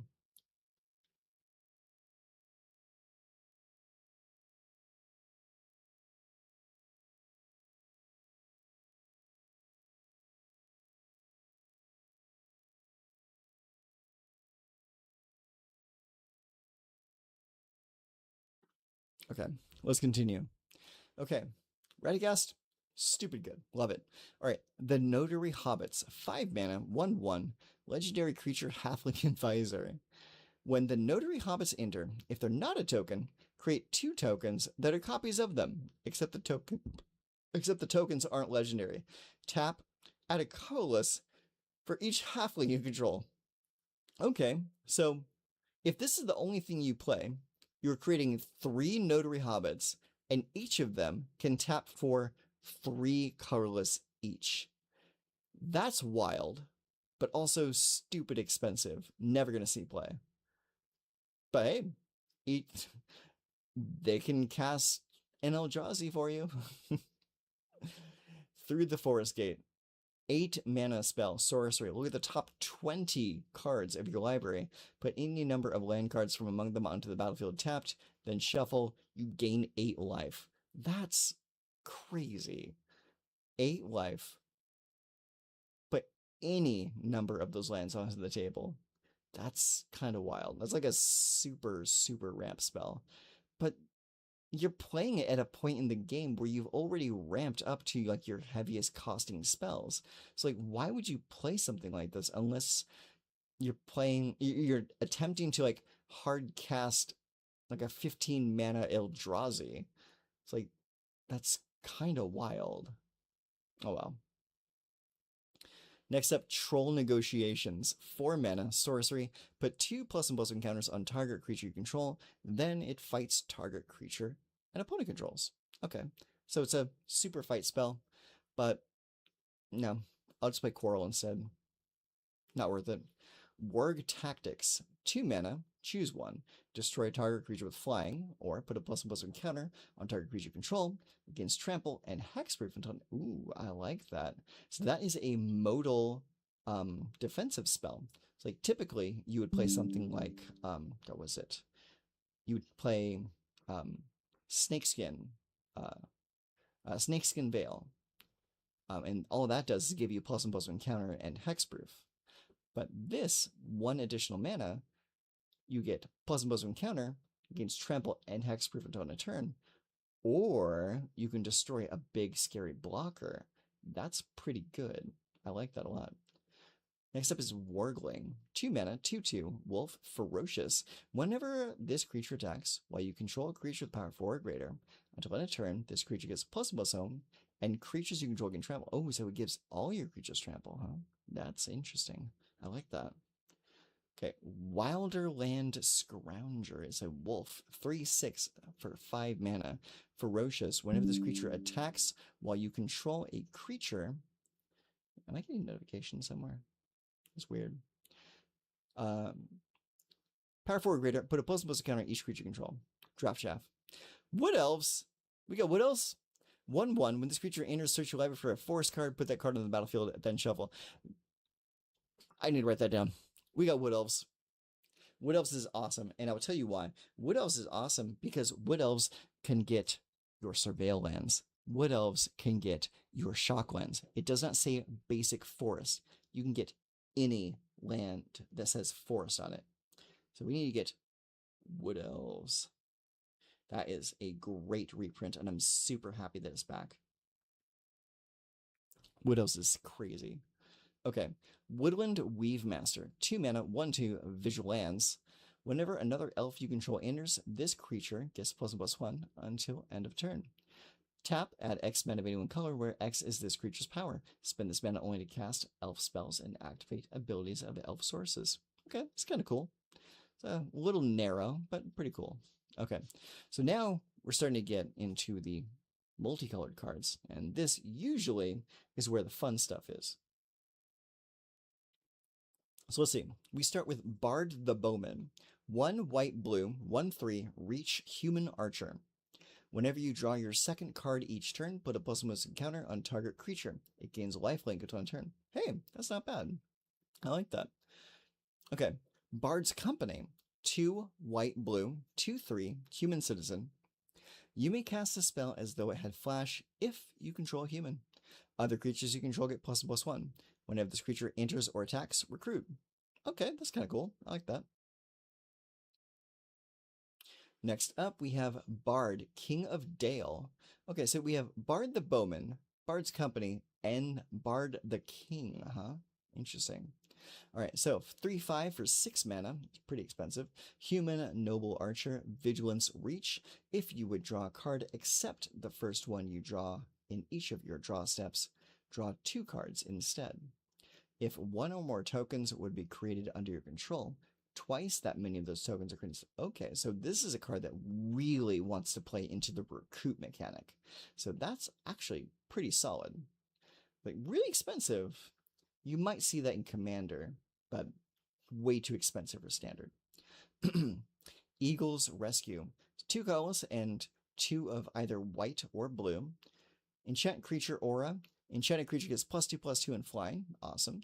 And then you have 2 and pay the mana cost.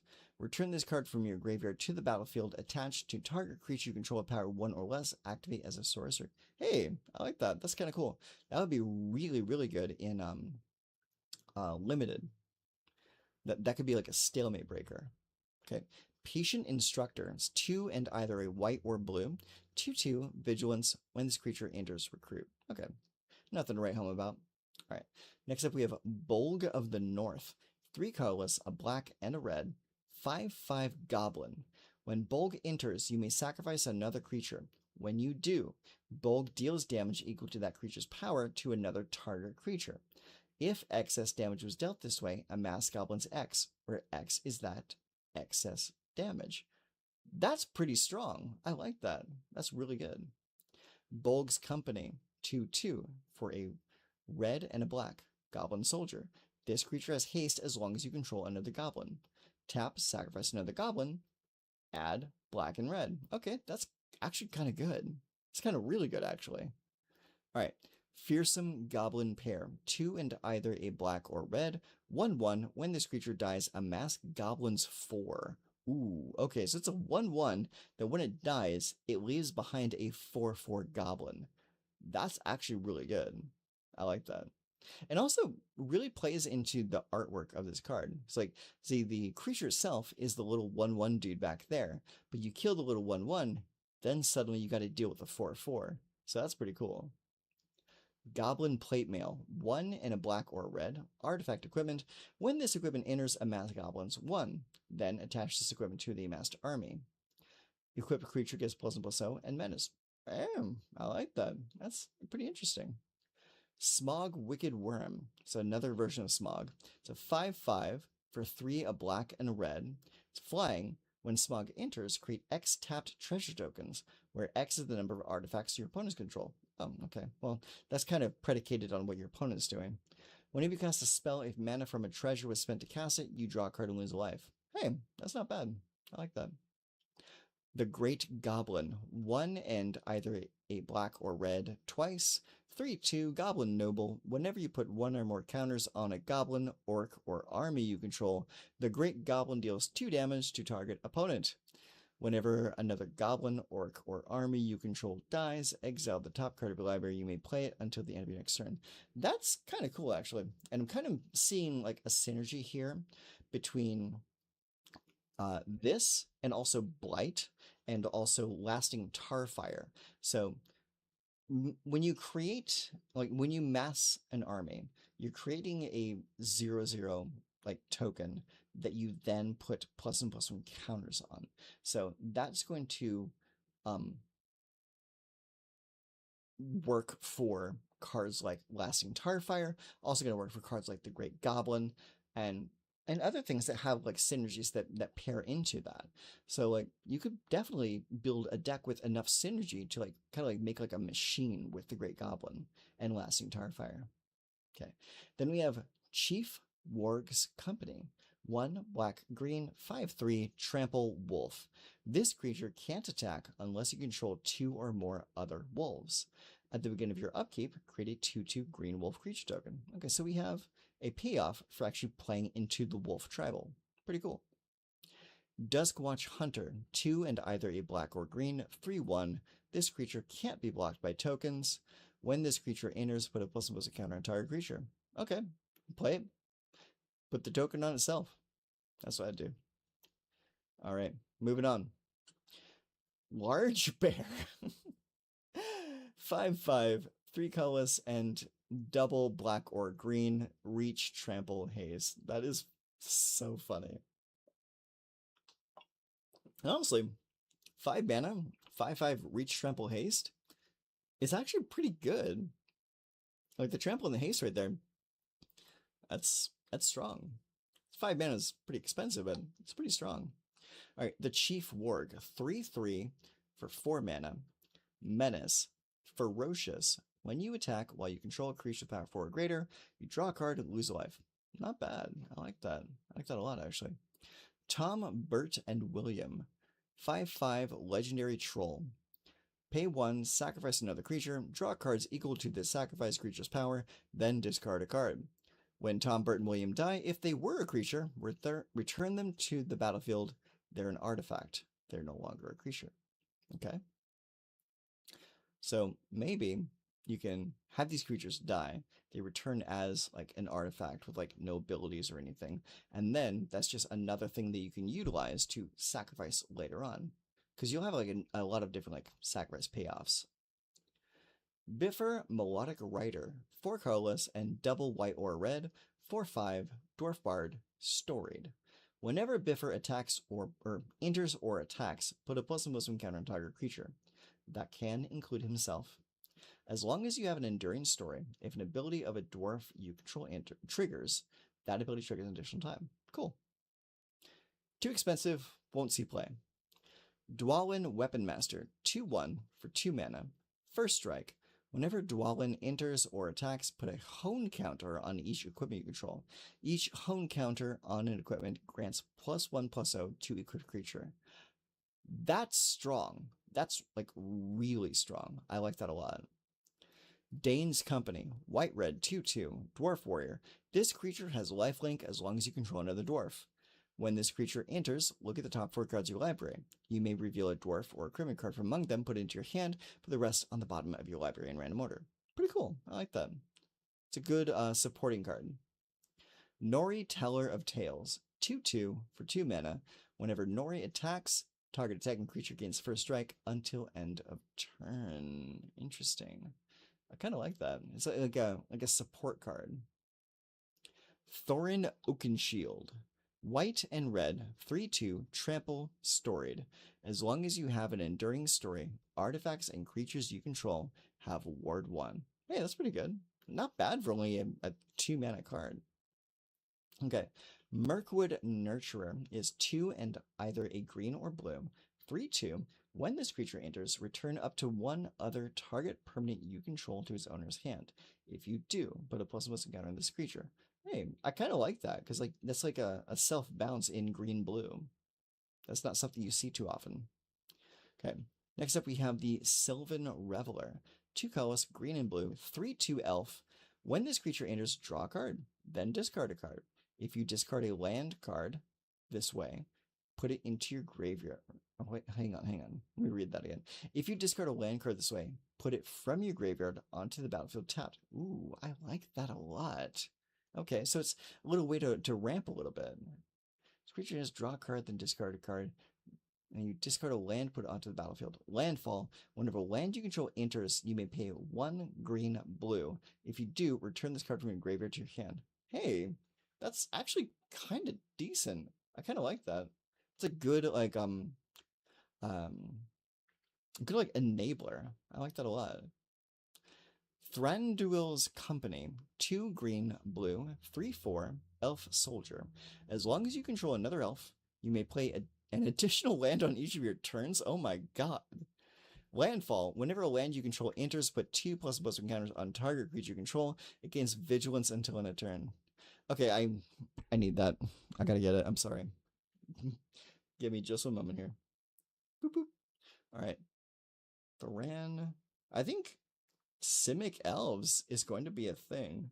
I don't know where it's going to be a thing, but I'm going to try and make it a thing.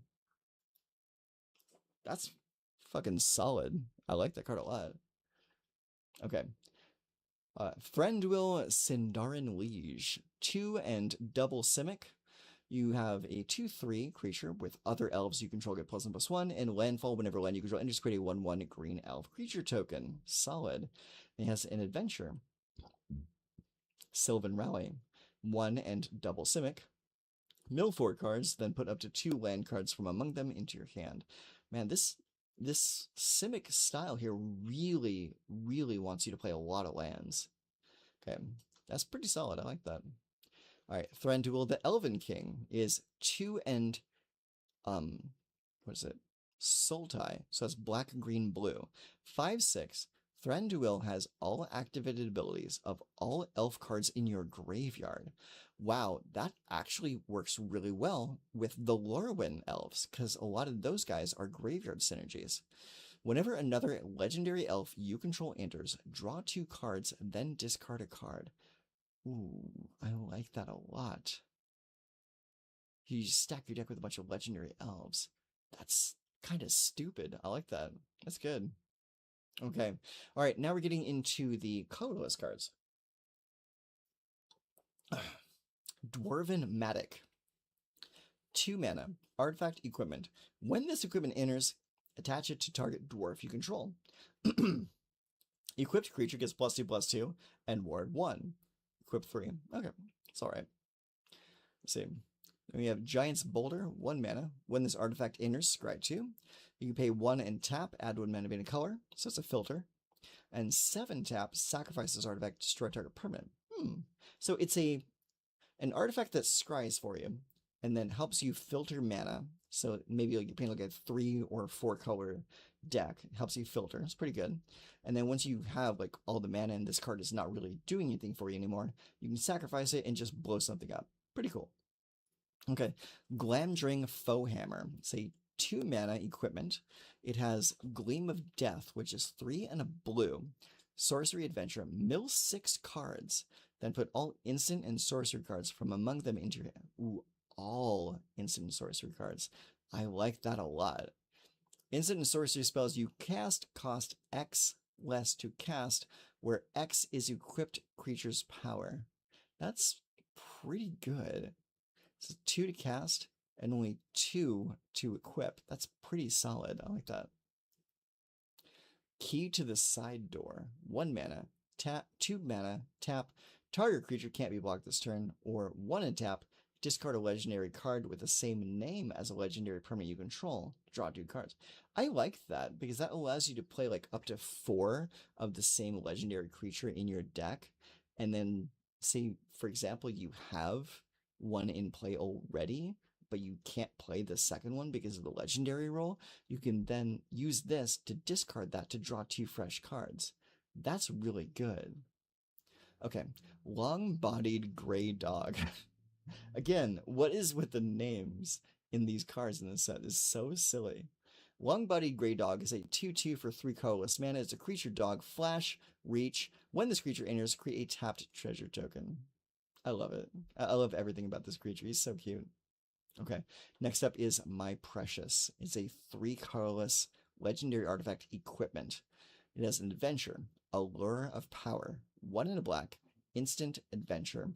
As an additional cost to cast the spell, sacrifice a creature, draw 2 cards. Okay, pretty good. Now the card itself is equipped creature has hexproof and can't be blocked. Equip 2 and pay 2 life. Okay, it's pretty good, actually. Yeah.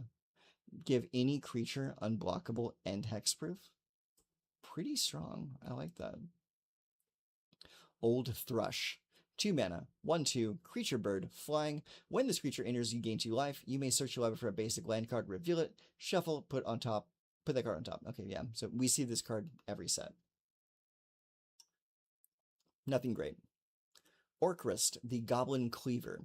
3 mana, legendary artifact equipment. Equipped creature gets +2/+2 and trample. Whenever equipped creature deals combat damage to a player, choose a creature type. Create a treasure token for each creature you control of that type. That's bananas. I love it. Sting, Bilbo's Sword. 2 colorless mana, legendary artifact equipment, flash. When Sting enters, put a hone counter on Sting for each creature target opponent controls. Attach Sting to up to 1 target creature you control. Equip cost of 3. That's actually stupid strong. And it has flash too. So like if your opponent has like 4 creatures, that's 4 hone counters on Sting. Then you attach it to whatever creature you got.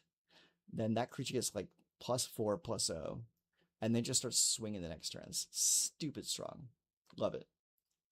The Arkenstone. 5 colorless mana. Seek the Heart.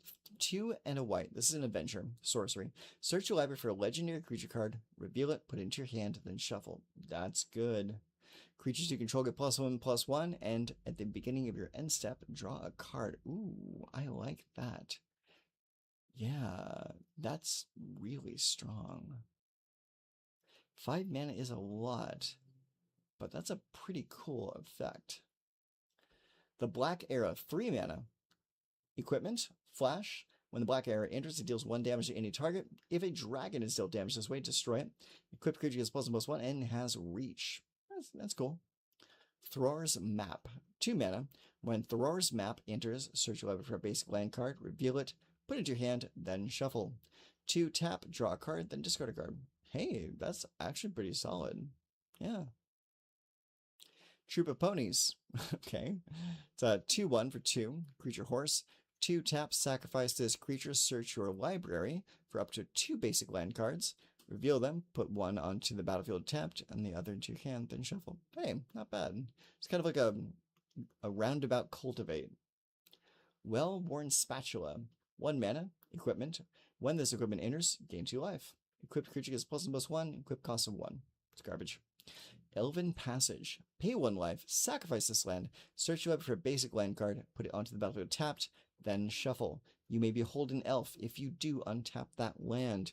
Okay, that is another really good fetch land, so we need to get our hands on that.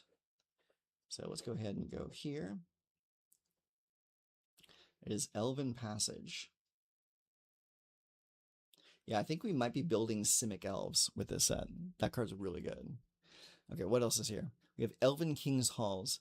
This land enters tapped. Add a green or blue. 2 green, blue, tap, sacrifice this land. Put 2 +1/+1 counters on target elf you control. Activate as a sorcery. Okay, that's kind of cute. We have Forest. Goblin Town. Enters tapped. Black or red. Does the same thing as the other one. Okay.